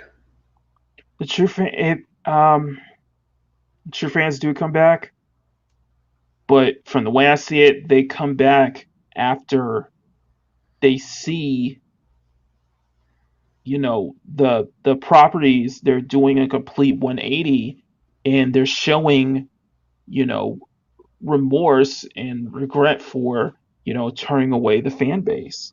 And they're trying to get the fans back, legitimately legitimately being sincere about, you know, getting the fans back, you know, trying to make up for it. Man, But you burn, go but ahead. that's the thing, you burn so many, but the thing with these properties is that you burn so many bridges. It's hard for it's hard for people. It's hard for those longtime fans to come back because they feel, you know, abused. They feel like they've been screwed over. They feel like they feel like the franchises, the company that they supported, hates them. And it doesn't help when they go on Twitter and they see themselves being belittled by the corporate handlers of a property. Hmm. I bought this in my 20s, or I bought this as a teenager, and now Hmm. I'm an istanophobe. Hmm. I don't really want to have to change my entire life just to make somebody in another state, province, country happy. I really was just happy doing the things that made me happy. And I'm typically not considering myself an asshole, at least all the way. But why should I have to bend and change because somebody new is using a cubicle that used to belong to somebody who loved and respected the fans? That's, Why are you supporting something that clearly outright hates you, that hates its own fans, yeah, that doesn't want its fan base anymore, like, that wants to shun them away, you know, in all pursuit of an audience that is only virtue signaling for clout and not actually being fans. it's a shame what they're getting away with. And that's the thing, is like Star Trek and Doctor Who have clearly tried to take their property in a new direction, whereas the fan base that was generational was heading in another. And it was growing as time went on, but I don't see it growing so much and following their path. Their trajectory is going completely out of it. It's just like hearing somebody who says that they're involved with X role playing game company because they want to become a political correspondent. Why did Hmm. you take that path? Why can't you just go and be a political correspondent and have the job you want, or at least apply and intern for the job you want, rather than ruin something as a stepping stone on your way to your next big thing? And I because understand it. Like Star Wars, because they failed at it. Either it's like they couldn't cut it, so they had to settle for, you know, settle for this, or yeah, that's just what I think, or just, nepotism and connections and all that stuff. It's just, we saw that you see that with you see that with journalism. all the time. Yeah. And like we're losing the things that we grew up with, and apparently according to these people who didn't help raise us, who didn't help foster our identity and get us, the foundation in our life, Hmm. that's got to be redone and repaved, no matter what. And if we allow that to happen, I'm really worried because as much as there's part of me that says, okay, if Star Wars wants to go this way, I'm all right with it. Yeah, I don't have to buy the new Millennium Falcon stuff. I don't have to buy any of the new books that Timothy Zahn might be writing just so he can get a check. I'm really worried about what's going to be in 3 generations when they've It's got a brand that I loved, and I'm old and pooping myself probably, but what's going to happen when they've totally disrespected this generational brand 3 generations after they changed everything from it being a respectable property to being the garbage fire it's going to be? it's it's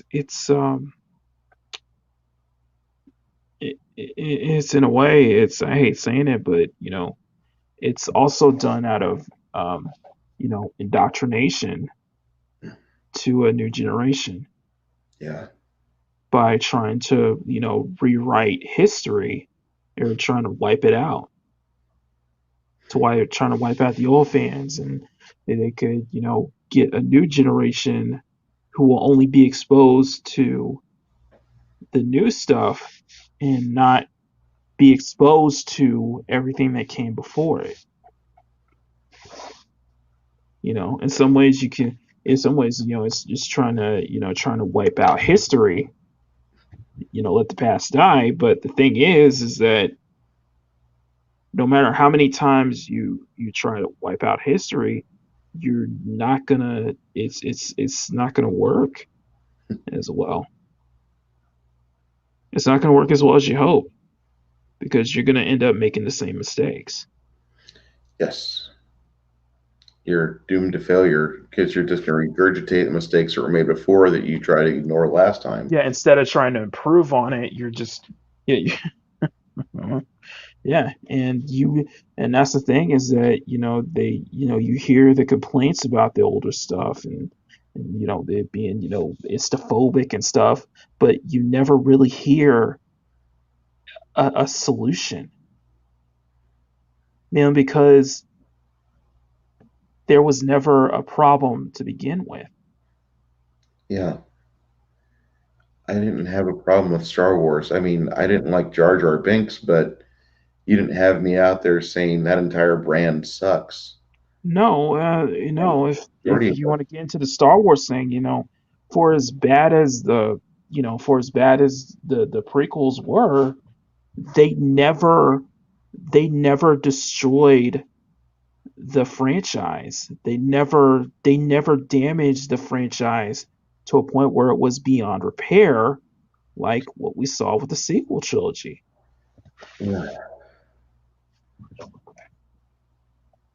Because you look at it and it's like, yeah, there are things that are not good, and there are things that are bad about the sequels, but they never damage the property itself. It's like, okay, it's just like, we can just say, it's just, we can just point out, it's really bad.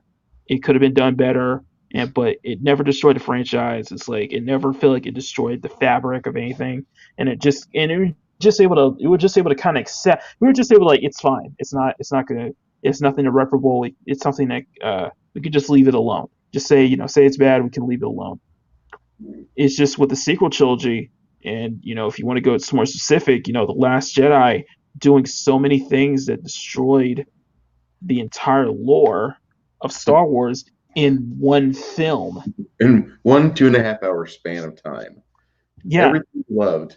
Nope, and I'm it not. was so much irreparable damage done to the entire lore of the sequel trilogy, and the continued, doubling down of it is has really soured is really soured. And I'm not just saying in Star Wars, I'm saying it in pop culture and Culture. fiction, gaming, and in general. The continuous doubling down shows that you're trying to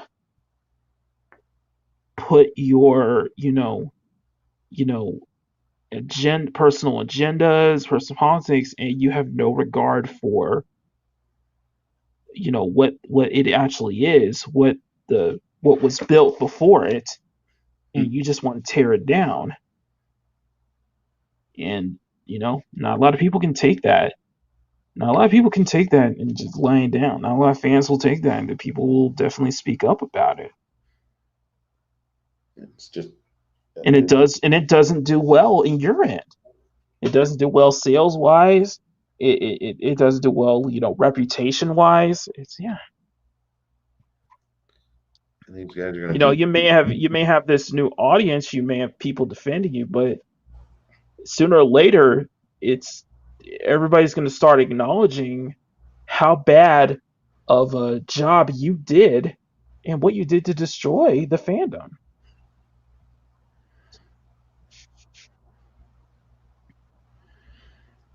that's kind of why I started to do my reading my book aloud on the web, and I'm kind of Hmm. hoping that after about a year, Kai does the same thing where he reads his book Hmm. on the web, um, and other writers do that because, especially the fandom menace guys, because all of us lost Luke Skywalker and Han Solo and Princess Leia when the sequel trilogy hit The Last Jedi. I didn't really like The Force Awakens at all. I hated that movie.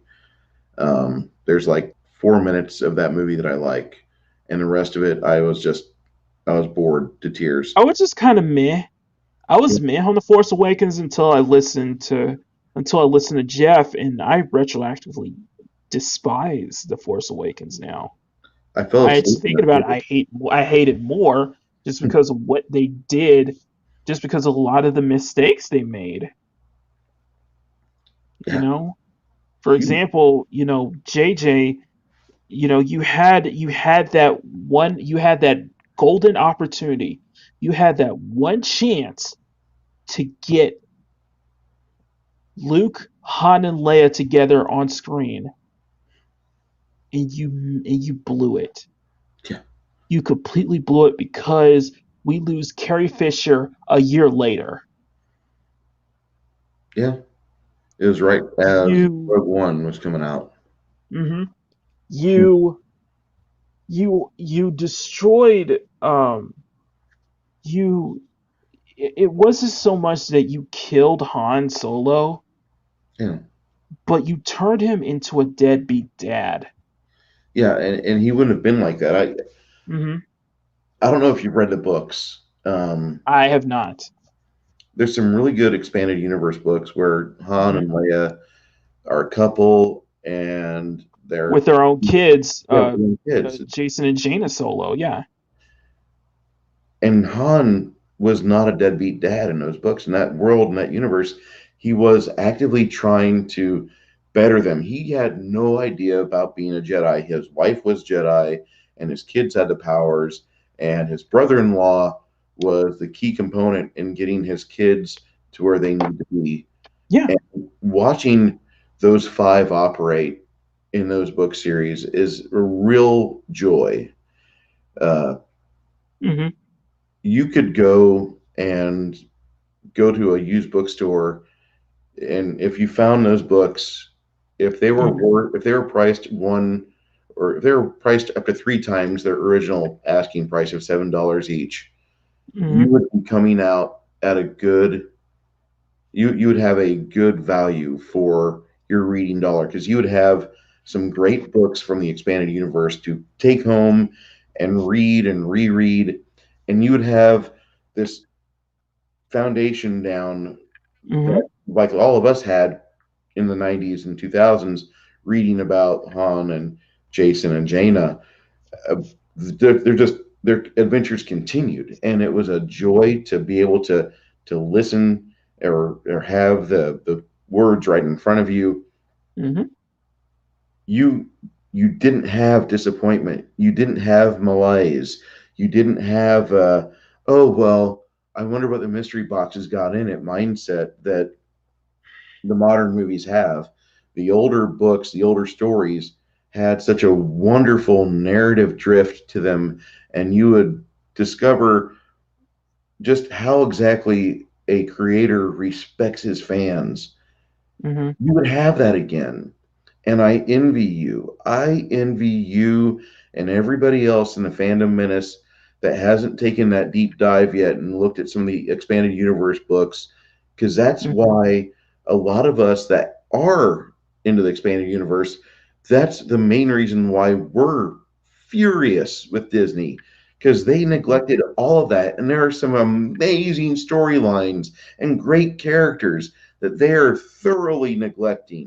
In in their quest for money, they have totally dashed the creation and the works and the respect that the creators had for the fans, and they're just throwing that all away, just tossing it right in the sun. We don't need it anymore. That will fuel our desire to accumulate more of this usury that we are so desperately in need of, because everything else we touch turns to shit. And it's just seeming to be the grand theme of it all, because you've got to get rid of the old stuff so you can enjoy the new stuff, which is 3 or 4 steps less satisfactory than what the old stuff was. I mean, Hmm. go grab old media, old hard copies, your DVDs, your comic books. I mean, God bless you if you can find good comic books, but get Yeah, the omnibuses, get the old novels, okay? the old stuff. Yeah. And you're going to fall in love with it because it treats you with a lot of respect, and it expects you to be able to catch the subtle hints, and it doesn't put things right in your face, and it doesn't overload your mind with these blitheringly stupid action set pieces, like when Han Solo is getting to meet Rey and they find the Falcon on this junk, or Hmm. when they first meet Han and Chewie in Force Awakens, is one of the most hated set pieces I've ever seen, because Yeah. now, go ahead. It's just one of the big things is that you're introducing us to a new character flown uh who's never flown a ship before, and yet she was able to pilot the Millennium Falcon and giving the keys to the Do ride. barrel Like, rolls, Immelmans, and yeah. soar through the decaying wreckage of a star destroyer. She knows how to Hmm. do this. She's just good Yeah. at everything. That just completely takes you out. It just takes you out. It's like I can't find that compelling, and it's just and to see Han and Chewie as like scoundrels when they were given like a Medal of Honor Yeah, during at the end of Return of the Jedi, yeah. and we know what happens in the EU expanded universe. So just kind of seeing that was just a disservice to their characters. Slap You in the know, face. yeah, it was a slap in the face. And people wonder why, casuals, and I'm going to even say filthy casual journalists, wonder why the Phantom Menace feels the way it does. But if some journalist is out there that is part of the New York Post or Wall Street Journal, and they watch Star Trek or Star Wars nowadays, and they're like, that really wasn't what I grew up on, that we just need one of them to say that. I mean, the closest I could say that Not that gonna happen. happened was when Jeremy Johns complained about Star Wars, and I thought, wow, he's joined the fandom menace. He doesn't realize it, but he has, because that's where all of us are standing. Well, he doesn't even have to. It's just that he's got that same he's definitely got the same viewpoint. Some viewpoint a lot of people in the fandom do have. He kind of sees it the same as we do. He doesn't even have to be a part of it, but he does understand why we're why we've taken such hard uh a big hard stance with Disney Star Wars. And in continuing on what you're saying is I I don't want to go into it too much just because we could be here all night talking about it, but you can't I it's just like I cannot find a simple defense. I cannot find even the simplest defense for how Luke was treated in The Last Jedi.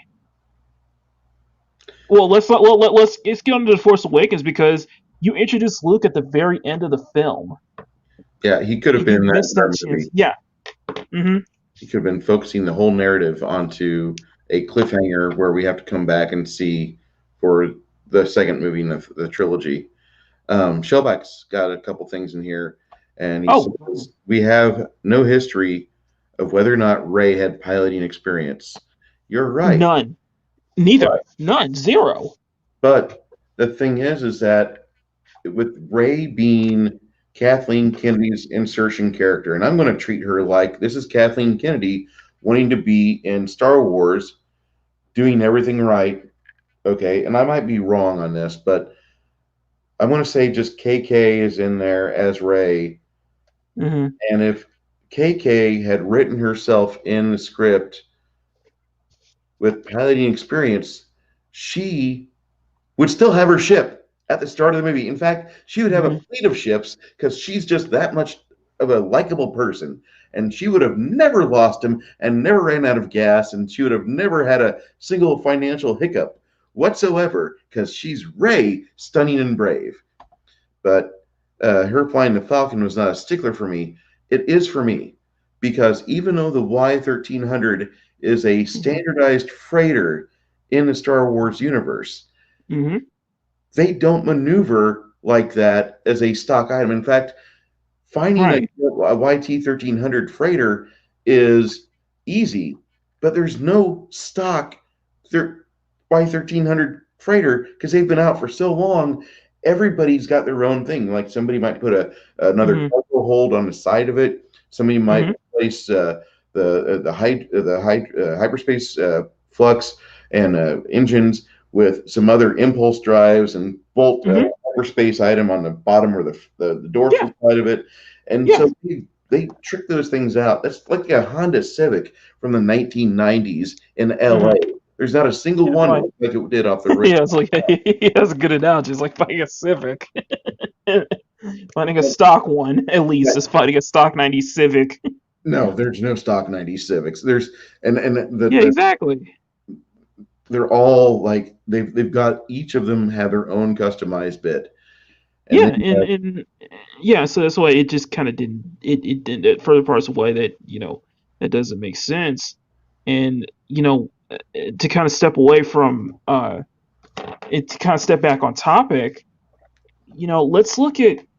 I mean, I don't know about I don't have too much information on what was going on with Wizards, but let's look at D&D. Like the whole orcs, people conflating orcs with black people, it was absolutely absurd, and Wizards just went with it. Like you saw them like changing like traits of like like taking the negative traits out of orc characters yeah, in D&D afterwards. yeah, they no longer get a negative to hit in broad daylight, which orcs have Mhm. always been a race that are suited for nighttime, and broad daylight hurts them. And now they don't have that -5% to do any sort of thing in daylight.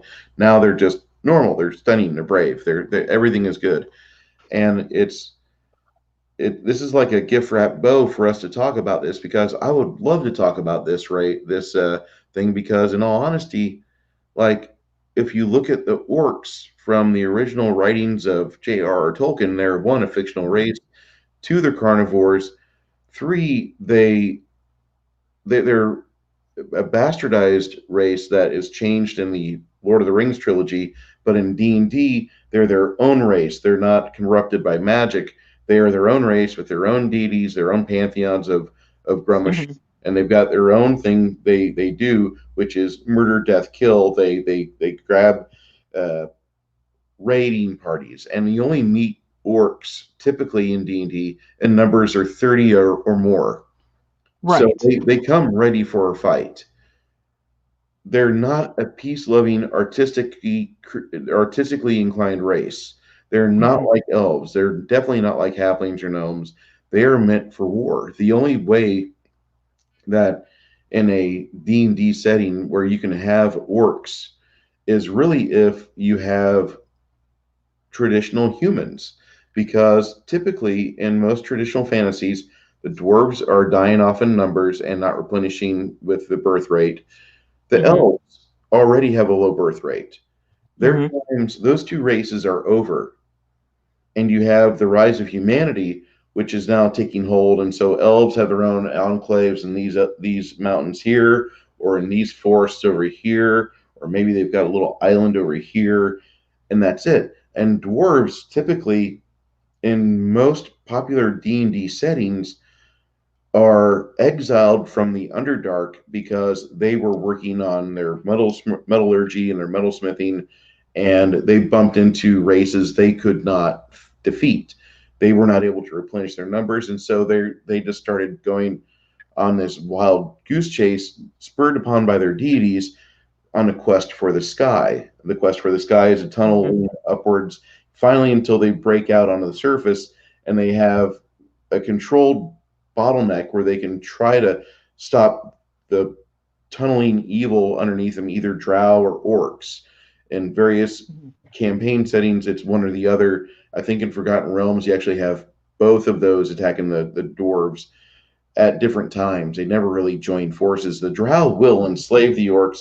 The orcs never quite have their own country, and they definitely don't have their own currency. But the drow do. And for Wizards of the Coast to immediately say, "Oh my gosh, you're right. That is so racist," and they pull out from a drawer somewhere, they pull out this manuscript and immediately print a hardcover amending 40 years of D&D bigotry, which was rightly deserved. And people of every stripe have attended games at my table. Mhm. Not a single person has ever said, "Man, these orcs remind me of the guys in the hood." Nobody's ever said No, that to that's me. not.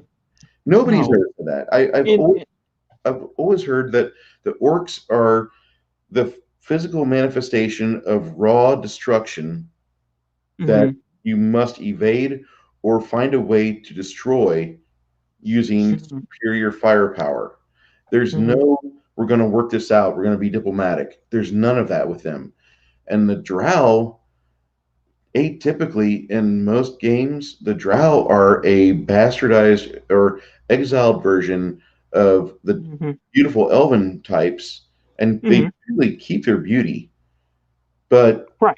they have a horrible heart, and they, Mhm. instead of trying to fix things and try to make trade agreements, they will go out and they're like Mhm. other underdark races, like the Mind Flayers, the Illithids, the Beholders, and they enslave others. And when they get involved in a campaign, typically things turn into a TPK. A lot of times you don't have campaigns that survive the drow, because Mhm. after the characters get captured, half your table is dead and the other half Mhm. is captured. So either Mhm. players are going to be like, "Well, I have to roll up a new character that was captured by the drow," and most of your players are like, "I want to play drow," and you're Right. like, "Oh fuck, how do I get this to happen?" And a lot of GMs hit this wall where their table falls apart because half the Mhm. players want to play evil elves that are destroying beautiful things and being just rampant raiders and slavers, and the other half is like, "I really like my paladin. I want to do the good things for the fight." Mhm. And you'll never get that table to agree with anything in the next 12 months. They're going to be at each other's throat. Like, if the DM lets us play evil characters, what do you say we change? And it just is a Right. hard slog to get the people to change their minds and unify. Right. And here's the thing, and this has come from somebody who's not familiar with D&D and such, and that but I know fantasy, and I look at that situation, I'm like, but usually humans, especially in fantasy, are their own race Yeah. with multiple skin tones. That's how I see it in most fantasies. That Yeah. anything with the humans is just is its own class, and it has multiple skin tones, just like different other races. So orcs, it's it's not, it doesn't work within that kind of mindset doesn't work in something like D&D because black uh, black people are classified as humans Hmm. in that world. Should be. Yeah. Now, there's some game systems and campaigns where, like in 3E, there was a campaign called Discard Lands, and they Mhm. talked about if you're from this land or if you're from this place, Mhm. this is what you look like. And they had like 10 different demographics of humanity.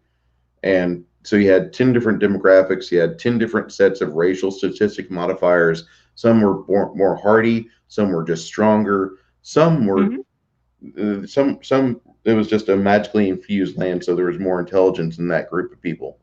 But Mhm. you had that, but atypically you had the stereotypes in the game to help the players get an Mhm. idea for how are they going to play their characters or how are they going to role play through a situation where this is going on. And up until 4 months ago, I never equated orcs with any human race whatsoever. Yeah, Even and it it, made no sense. And when I saw that Wizards immediately was working on a hardcover to amend this, I don't think I'm going to buy anything yeah, they've it's just written now. yeah, it's just no sense because it's them trying to eliminate conflict when it's Dungeons and Dragons. It's all about conflict, Yeah. and usually orcs aren't diplomatic or even democratic, even unless if it's something like Warcraft, I guess. Very few orcs in Warcraft are going to try to talk to you while you're, swinging your Hmm. sword at them, defending your You'll form property. alliances with them Yeah, usually. yeah, That's what I mean. they Yeah. will.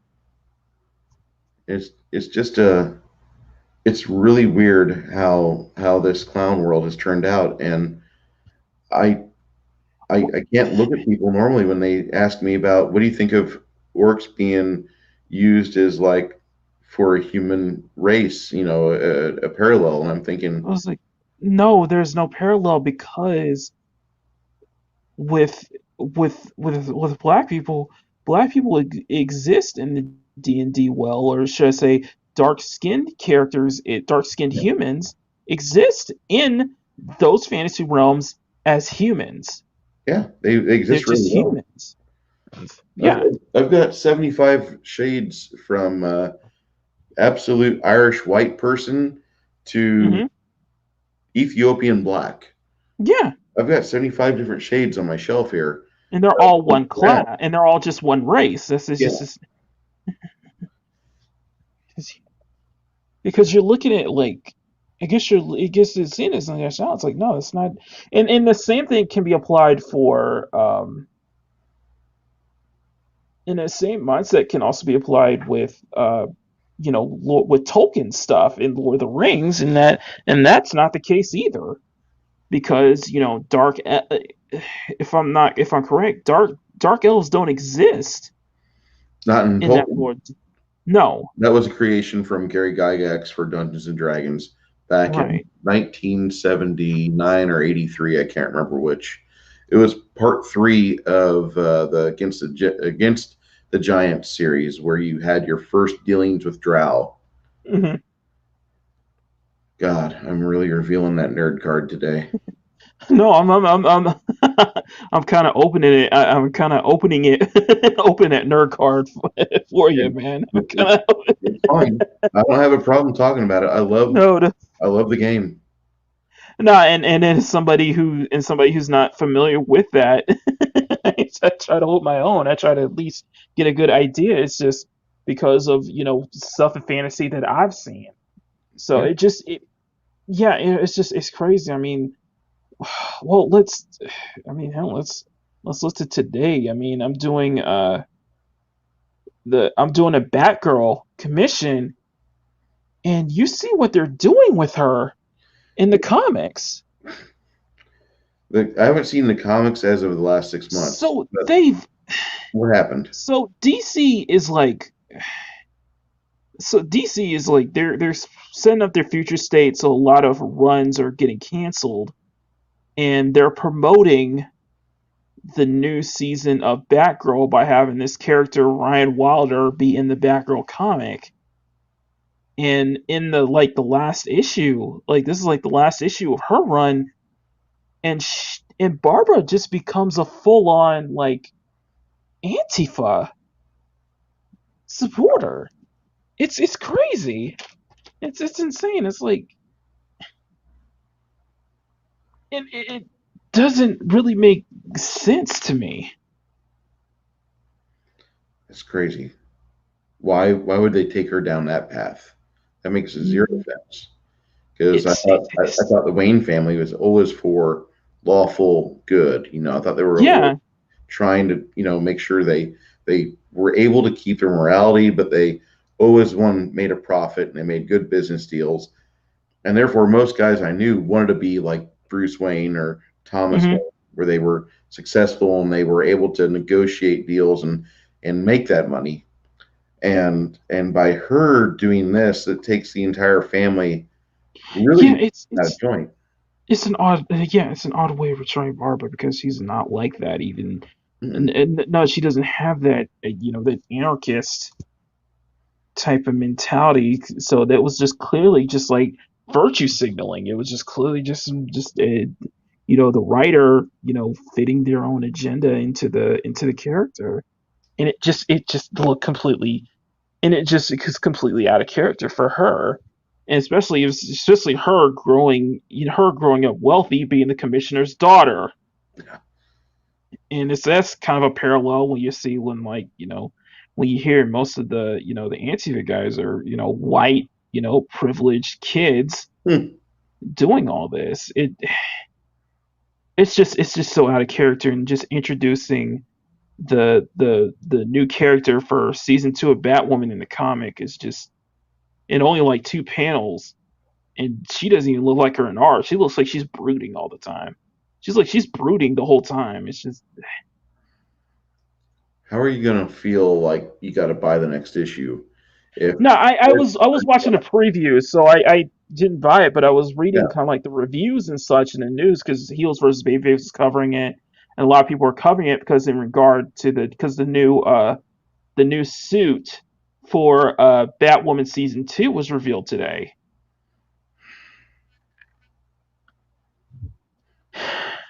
I I'll say this: it's better than the first shots that we've seen because like it's a bit more form fitting, Okay.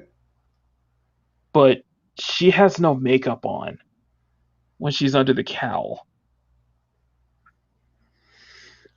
Yeah, like And she yeah. has curls with red highlights at the very end.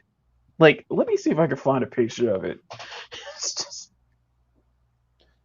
Hey, Shellback, if you want to jump it's, in here, there's a link up above, man. If you're still in there, or whoever our viewer is, I just want to let me say, see. if you want to jump Uh, in, I'm going to be okay, streaming here in about 15 minutes, but you can jump in and comment on this more okay. than Let welcome me to. let me get okay. Let me see if I can get the. Let me see if you have it up here. All right. Let me copy the link.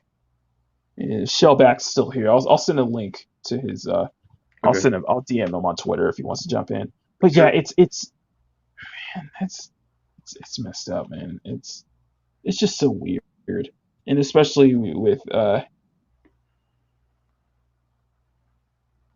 okay. Oh, that's not it. Let me. There we go. Okay. Okay. Like Okay. I sent it to him. okay, But let me see if I can find the. Let me see if I can find the BIC article because it shows up.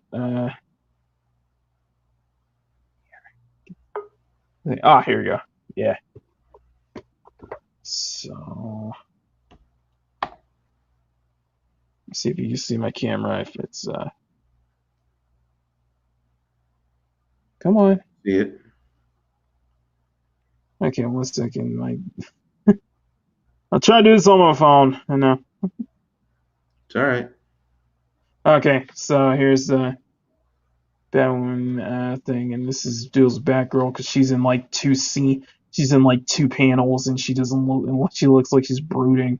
But here's a vision of here's a view of her outfit. She still doesn't look happy to be in it. No. It still doesn't look like she still has that like almost it's that that Brie Larson resting B face. But Yeah, yeah, but without any like makeup on it doesn't it still looks she still looks like she still looks like she's just brooding and it not doesn't happy to look be good. there. My I do give favorite. props. Oh, go ahead. Go ahead, Showback. I was gonna say, well, my favorite thing is they like, oh yeah, Shell. Shell. I didn't do that. Oh, somebody went robotic. Yeah, you sound robotic for a second. Yeah, well then it muted itself. I don't know how that happened, but I don't anyway. know. I wasn't anywhere near the mute button. I wasn't either. That was weird. No, what I find funny about this character is Uh-huh. that they're like, okay, well, since Ruby Rose isn't gay enough, we're gonna find somebody who's gayer, and on top of that, they're gonna be a POC, um, and On top so of that, and like so on top of so that, we there. can check off more boxes. Yeah. But what's funny is, um, they're like, well, we're gonna make her a drug dealer who lives in the The van down by the van river. by the river. Yeah. What? And she's and here's the thing, she's very skilled but undisciplined. But How are you skilled but undisciplined? well, I just like I said though, I mean that's the least of it. I just think it's Yeah. hilarious that they're like, oh, we're gonna make her a person of color, Mm-hmm. but we're gonna make her a criminal that lives in a van. Like, wow, Yeah, it's yeah, just like how progressive of them. I mean that's isn't that kind of stereotypical making her a Uh, I drug mean dealer? that's like you know that's like freaking making having something and they go to they end up in the woods somewhere, Mm-hmm. and every person you come across in the woods is a freaking uh looking like they came out of the movie Deliverance. uh, Wow. you know Squeak. like What you like squealing like a yeah piggy, yeah like God forbid that there's any of us, country people that can actually, you know, put a coherent sentence, together and have at least, more than three teeth and, you know, have no idea how to play a banjo. yeah, But and it's odd just because it's like like one in regards to having her introduced in like the last issue of Batgirl yeah. and having Barbara to be like just a full on Antifa Mm. supporter or just being like Yeah, a full I on mean, Antifa person. yeah, Barbara It's just Gordon as Antifa. Yeah, no. yeah Don't keep flying. It's a lead balloon. yeah. This is gonna hurt DC pretty bad. Oh, the future state. Yeah, it's we'll see, but it I think it might be having the same mistakes that Marvel was having, so or Marvel still is having. It might Well, you mean like with a certain female captain? Hmm. Well, it's I would say it's maybe maybe the way too heavy use of Uh, tokenized heroes. right. Maybe overdoing it on that. Or Um, having a having a She-Hulk that reminds you of like put green somebody put green body paint on Abby from The Last of Us Part Two. I I wouldn't go so that far because Like it's it's like, dear God, just whatever you do, do but not yeah, give her mammary glands. it's Okay, just we need a female with a nah. man chest. I will give you I will give you this on the new costume though. It is a little more it's more form fitting, so Yeah. it highlights a little bit of her curves a bit more. So it's Mm. not like all buffed up like what you saw. It's like all like none but like padding like what you saw with season one because you look at Ruby Rose because you look Mm. at Ruby Rose and she is slim. She's like really Yeah. She could Well, not breastfeed a baby. yeah. She would run out on the on like when the kid says, "I don't want another cup of milk," she'd be like, yeah. "Mama's dry." Yeah, But it's just yeah. so like the thing is, like a lot of people are like, well, yeah, they're having these, 110-pound chicks, kicking kicking ass, of some dude that's like 250 and Mhm. 6'5" and stuff, and it's like, Combat trained. there's That's right, that's that's in which that's it that is possible, but it's possible, but that 5 foot nothing 110-pound female needs to have a couple of tricks up her sleeve in order to take yeah, down it that doesn't yeah, 220 taking 6'5" dude.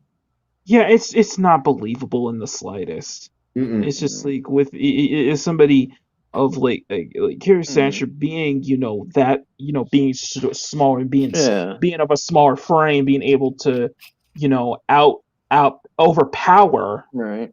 someone of a someone who's like like what you were saying Shellback like a big guy like that Yeah, it takes you out right, because it's like usually in those kind of situations they would be able to overpower them by having gadgets and being able to yeah, be smart trick them having right. tricks it's like I mean, what is it? Things like judo yeah and stuff it's like just that. That is specifically designed for a smaller person to be able to Succeed at basically mhm. use their opponent's power against them, Yeah, you yeah, know, or keto. stuff like that. But it's I don't know. Which it's funny because either they want these gals to be like total stick figures, and not have any shape at all, hmm or they basically want them uh to look like a dude, you know. But like one of the ones females that I'm thinking about right now, hmm who is, she's beefy, okay, she's beefy, but she still looks like a female. She still looks like a woman, I think I know who you're and talking that about, and I and think that her last name ends in Carano. yeah, yeah, exactly. Yes, Miss Gina. Yeah, that's exactly who I'm talking about. I mean, I've got a damn screensaver, Wait, right, with her on yeah, it, and dude, I'm willing to bet that her freaking arm is bigger than mine. Okay, but she I, I'm still she I'm still looks like a just woman. She still, it's well, and I think it's like kind of because I know we're kind of switching between topics. We kind of go between one topic and the next. And I do think that's a lot of that situation is that you attribute that to just that's the thing we have here is that we don't have good writers. We don't have good writers now. Right. The good writers have been flushed out, and they've gotten rid of them. And some of them have gone the Comicsgate route. Some of them have gone an independent route and failed. Yeah. And it's just the like, you could say we don't have good writers now. You can say we don't have good comedy now. You can say we don't have good anything now, because you have this mindset that's taken over the entertainment industry, and they have, instead of giving us actual entertainment, they've given us propaganda. And in the next 5 to 10 years, you're going to have to deal with kids at these jobs. It just doesn't resonate well. It's not going to age well. No, it won't. Yeah. Definitely. Like you have, like the common thing is that it's the problem is not, wanting to have, it's not problem is not having so many female leads. Is that the problem is nowadays there are so many like female leads who with characters who are either Mary Sue's or doesn't have like any flaws. Dude, some of my favorite shows from when I was growing up had female leads. Okay. Yeah. Freaking the Bionic Woman. Okay. Yeah, but Charlie's Angels, Wonder Woman. Yeah, but you see what I'm saying. But you see what I'm saying, Shellback. Yeah. It's like, writing them as Mary Sue's or writing them as, having to, completely denigrate and downplay the male characters. Oh yeah, yeah. It's just kind of being like a walking. The dudes are always walking against like a walking message about smashing the patriarchy and such. And instead of writing, legit, strong characters. Yeah. And that's the thing. And this thing is just that, which is what they did. Not sorry to interrupt, but that's like one of the things that they did to freaking Poe from Star Wars. Freaking Admiral freaking gender studies. Admiral freaking ball gown, right?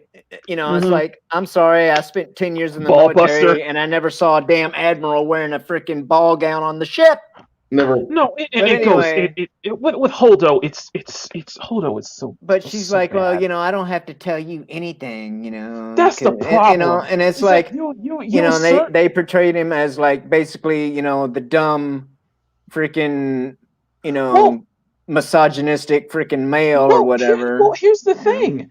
Here's the thing with Poe is just like in those scenes, it's like, why are we siding with Holdo? Because Poe has the right thing. Poe has the right mindset. Poe's the right because the thing is, throughout the whole time, you never see like Holdo actually working with Poe. Yeah, she's always downplaying him, and Poe's the one who's always asking those questions, like, "Why aren't we doing this? Why aren't you telling us about this? Because we're in a very dire situation where our own fleet is getting taken out one by one, and we don't have enough."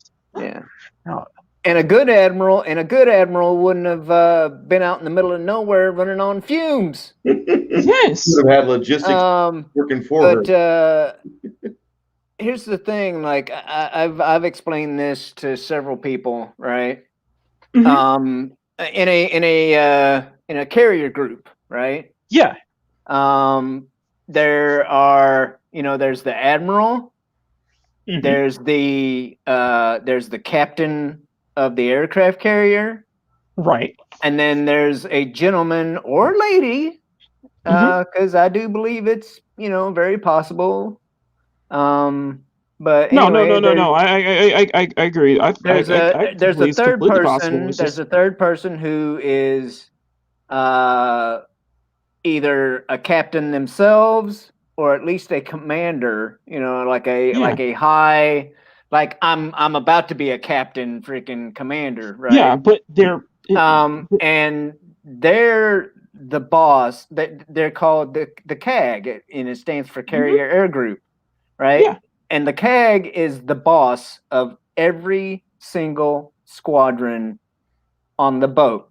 Okay. Mm-hmm. So my CO, all right, the squadron I was in, my CO, that was his boss. Okay. Mm-hmm. And so the way I explain it to people is Poe is basically like the CAG. Okay. Mm-hmm. And there is no way in hell that if my carrier group was running away from the enemy, Mm-hmm. that the CAG would have been in the dark like Poe was. There's Yeah. no flipping way. So when he mutinied her, I was like, Yeah, yeah, that's what that was. Yeah, it exactly. made She sense. deserved that shit. But then, don't you know? In the script, they turn it around and make him look like a fool for doing that. Well, and here's the thing, and this kind of it goes into the Mary Sue aspect because we see that captain aspect with Mikey Spock over on in Star Trek Discovery, STD. who is Yeah, worst name ever, by the way. who is making who is what I assume is making some bad decisions, getting her crewmates, getting her team in in dire situations, but always getting out at the very end because the writers are Mary Sue, and it's just bad writing. Usually you sympathize with like a captain character because they're in a tense situation and they have to be the one having to make all the hard decisions. And they have so many, and because they're commanding so many people, their lives are on the captain's hands. Yeah. So making the right decision and making the right moves counts, and that brings that tension. That's why we're able to sympathize with a lot of captains, such as like Kirk or Picard.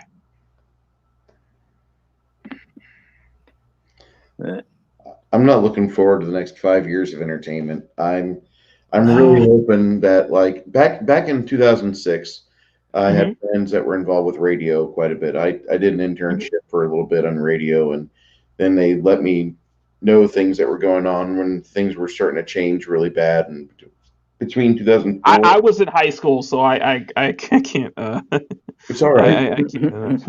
And in between 2004 and 2008, we were always seeing these corporate decisions come down in the radio groups that I was a part of, where they were promoting people that had no idea how to do radio, but they were always a political hack. And they would come in and they would kind of ruin the station. And it happened with 3 of the stations in Springfield, Illinois, where like they would run one to the ground and it get bought by a big company.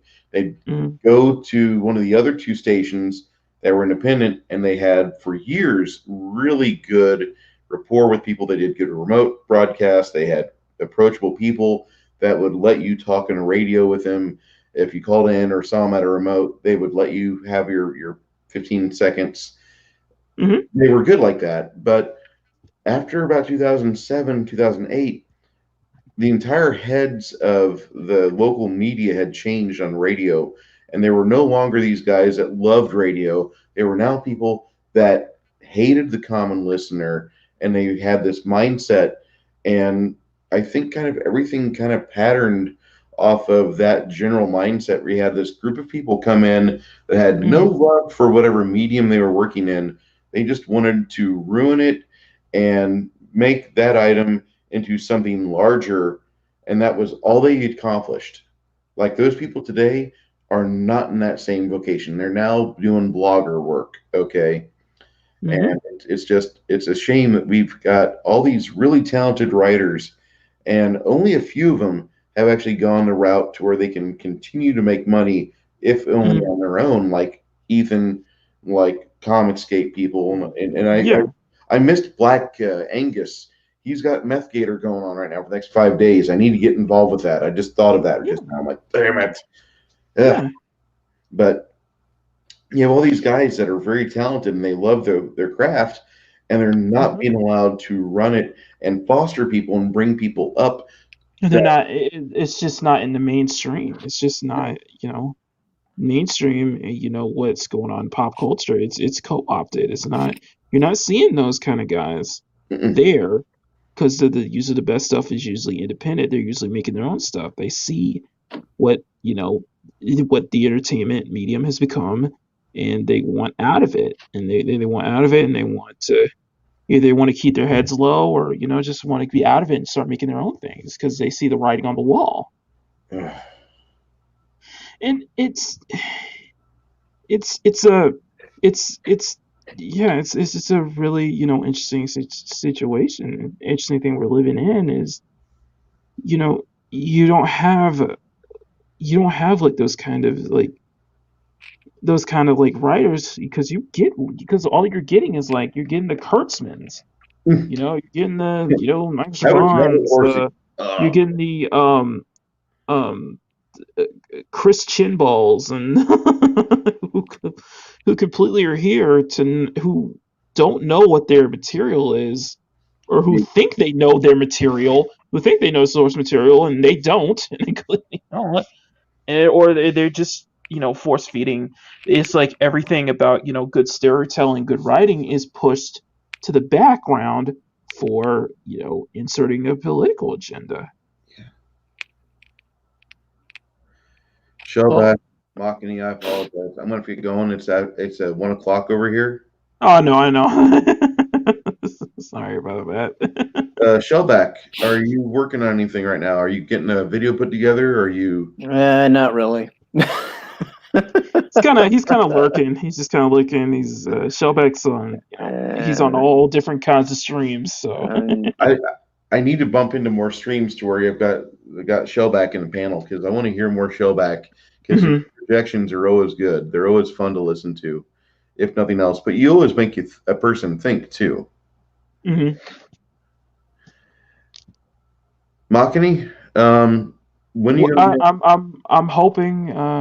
You know what? I'm hoping we'll see the boob inspector. It seems Showback probably has his number. Yeah, somebody came on the stream yesterday, and it sounded a lot like you. And I was like, yeah. I have no idea what you're talking about. I heard because of the boob inspector, that was a contributing factor to 30 likes in a stream, and something that was not seen on that stream as of yet. So that whoever was part of that, I would love to have them as part of it again. And I'm listening to the stream tomorrow morning. But with me, so I just put up a new time lapse this morning on the Mummy Camilla, and we'll have another stream on Wednesday. It'll be the last Maki Ween stream before Halloween, and we're gonna try to get one more time lapse out before Halloween. And it'll be kind of the last one. It'll be of my main girl Saya, and she's gonna dress up as the girl from The Ring. What? The Grudge. The Grudge, The Ring, same thing. Yeah. I know what you're talking about. Yeah, she's gonna dress up as the girl from The Ring. I'm looking forward to this. So, she's gonna be she's gonna be coming out of the TV and such, and I've seen enough lewd. I have enough references, and I've seen enough lewd ways of doing it. So I'll show it off. I'll show it off panel. That's not really my kind of horror, with the with the upside down backwards crab walking and all the herky jerky moves and stuff. Yeah, you didn't like The Exorcist? Yeah, I was gonna say you weren't a fan of the Exorcist? That wasn't like that. Yes, it was. No. Yeah, Exorcist had the crab walk. They've got the crab walk in The Exorcist, and there's some new additional footage they put out in 06. It was different though. It was. From what I've heard, different. the crab walk wasn't in the original cut. Nope, they took it out of the theatrical trailer or out of the theatrical version because it scared too many people in the alpha testing. And 30 years later, from 73 to 2003, I think is when they released Mm-hmm. it again. They inserted the crab walk, and there's a few more things that are different. Uh, it's very much a different movie than what you saw before because there's different edits on the camera angle. They have different focal points on close-ups. Mm-hmm. So, Shellback, if you get a chance to watch the new Exorcist or the re-released Exorcist from 2003, I think that's the Mm-hmm. one you should try because the things that you say you don't like, they're actually in that version. They just did not make it into the 1973 release, and you'll have a chance to really evaluate it because Well, it that's what I'm talking about. I'm talking about the original Exorcist. yeah, Okay.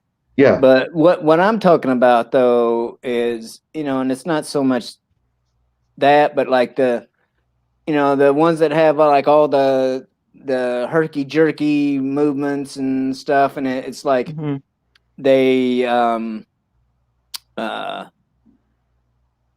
it's like not only that, but it looks like it's played on like fast forward or something, so they're Mm-hmm. not only are they doing the herky jerky stuff, but they're doing it in like double time, so it's like even more like unnatural or whatever. And I'm like, no, no. I'm like, Let's see. I'm not a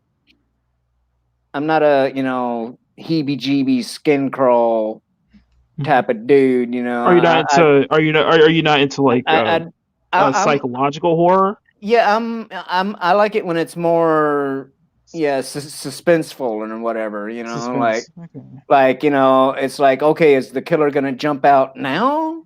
Or whatever. It's like Mm-hmm. that that's Something that's where they why kind of that's why I something like. where it's like it doesn't rely on jump Right. scares. Yeah. I'm not a jump scare fan, right? Okay. Yeah. It's I mean, and some people like, would say, well, they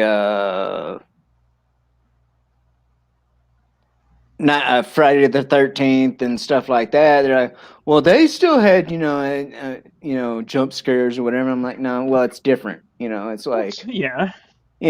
for one thing, You could, when and I when was gonna when say, Jay even when Jason, when you couldn't see Jason, you knew mm-hmm, you knew Jason was coming because was it was there. like, Yeah. well, because you'd hear the Yep.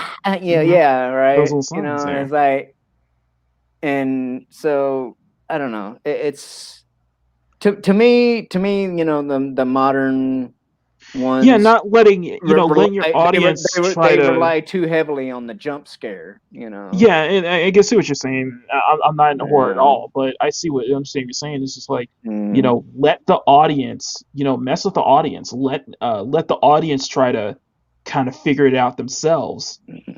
Keep them on their toes the whole time. I think that's a really good way to try to kind of put a capstone on what we did tonight because we've Mm-hmm. been talking about franchises and properties that don't respect their audiences enough. Mm-hmm. And here we are talking about something we're not even really a big fan of. But for those things to be successful, they really give the ball to the audience and say, Mm-hmm. here, I respect you enough to where you can salivate over this mentally for the next 30 seconds Mm-hmm. and you can work this in your head and it's going to Mm-hmm. drive you nuts and you're going to feel very uncomfortable. Right. Good horror does that. It really Mm-hmm. does. And I And think it's that usually that usually those kind of horrors are usually more foreign.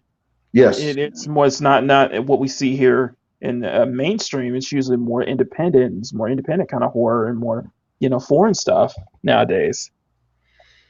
I think there's some stuff I need to probably watch because we're getting down to the last 5 days of the month and I still Hmm. haven't watched the thing from 1951, which is one of my Oh, favorite sci-fi movies of all time.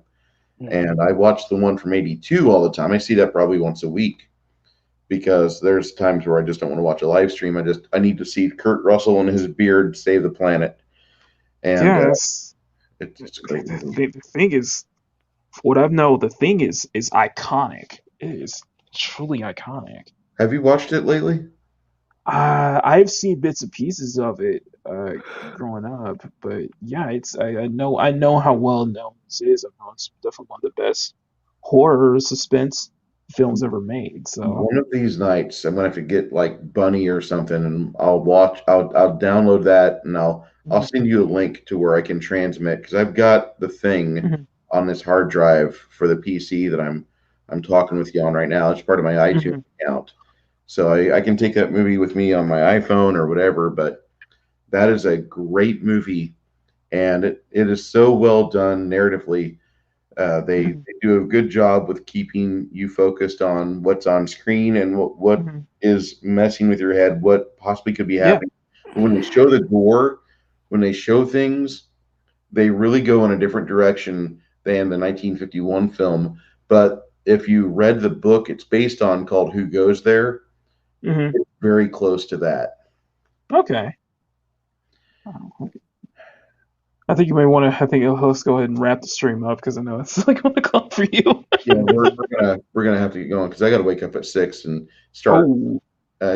That's the pain of my job, you know. No matter what, every day ending in Y, I got to go and do my job unless it's a weekend. But that's what I do. Today I was tallying up my work from last week, and I had a $13,000 week in production and sales. So that's going to help me with getting that new PC set up. Yes. This one here is not bad, but I really need the other PC because it's got Mhm, 32 gigs of RAM in it. mhm. I need that. But I will let you two guys go, and I appreciate you both so much for coming on tonight. And I just want to say thank you for those of you guys that are at home watching this on the stream afterwards. For those of you in the chat, I really appreciate you all that came by and said hi or gave me a like. I know that my work isn't always suited for everybody, and I'm not trying to gatekeep, but there are some people that probably just won't like what I do, and that's okay. I don't need everybody to like what I do. I I'm not even looking for quote unquote fans, but for those people that like what I do, let me just say I really appreciate everyone who came in, those who enjoy what I've got, and those who are kind of no, it's not for them. But again, thank you so much for stopping by. This has been a lot of fun to broadcast out on a Monday night, Tuesday morning, and thank you, Makani 90 and Shellback TJC. You gentlemen have been wonderful. Thank you so much. Anytime, anytime. All right, guys.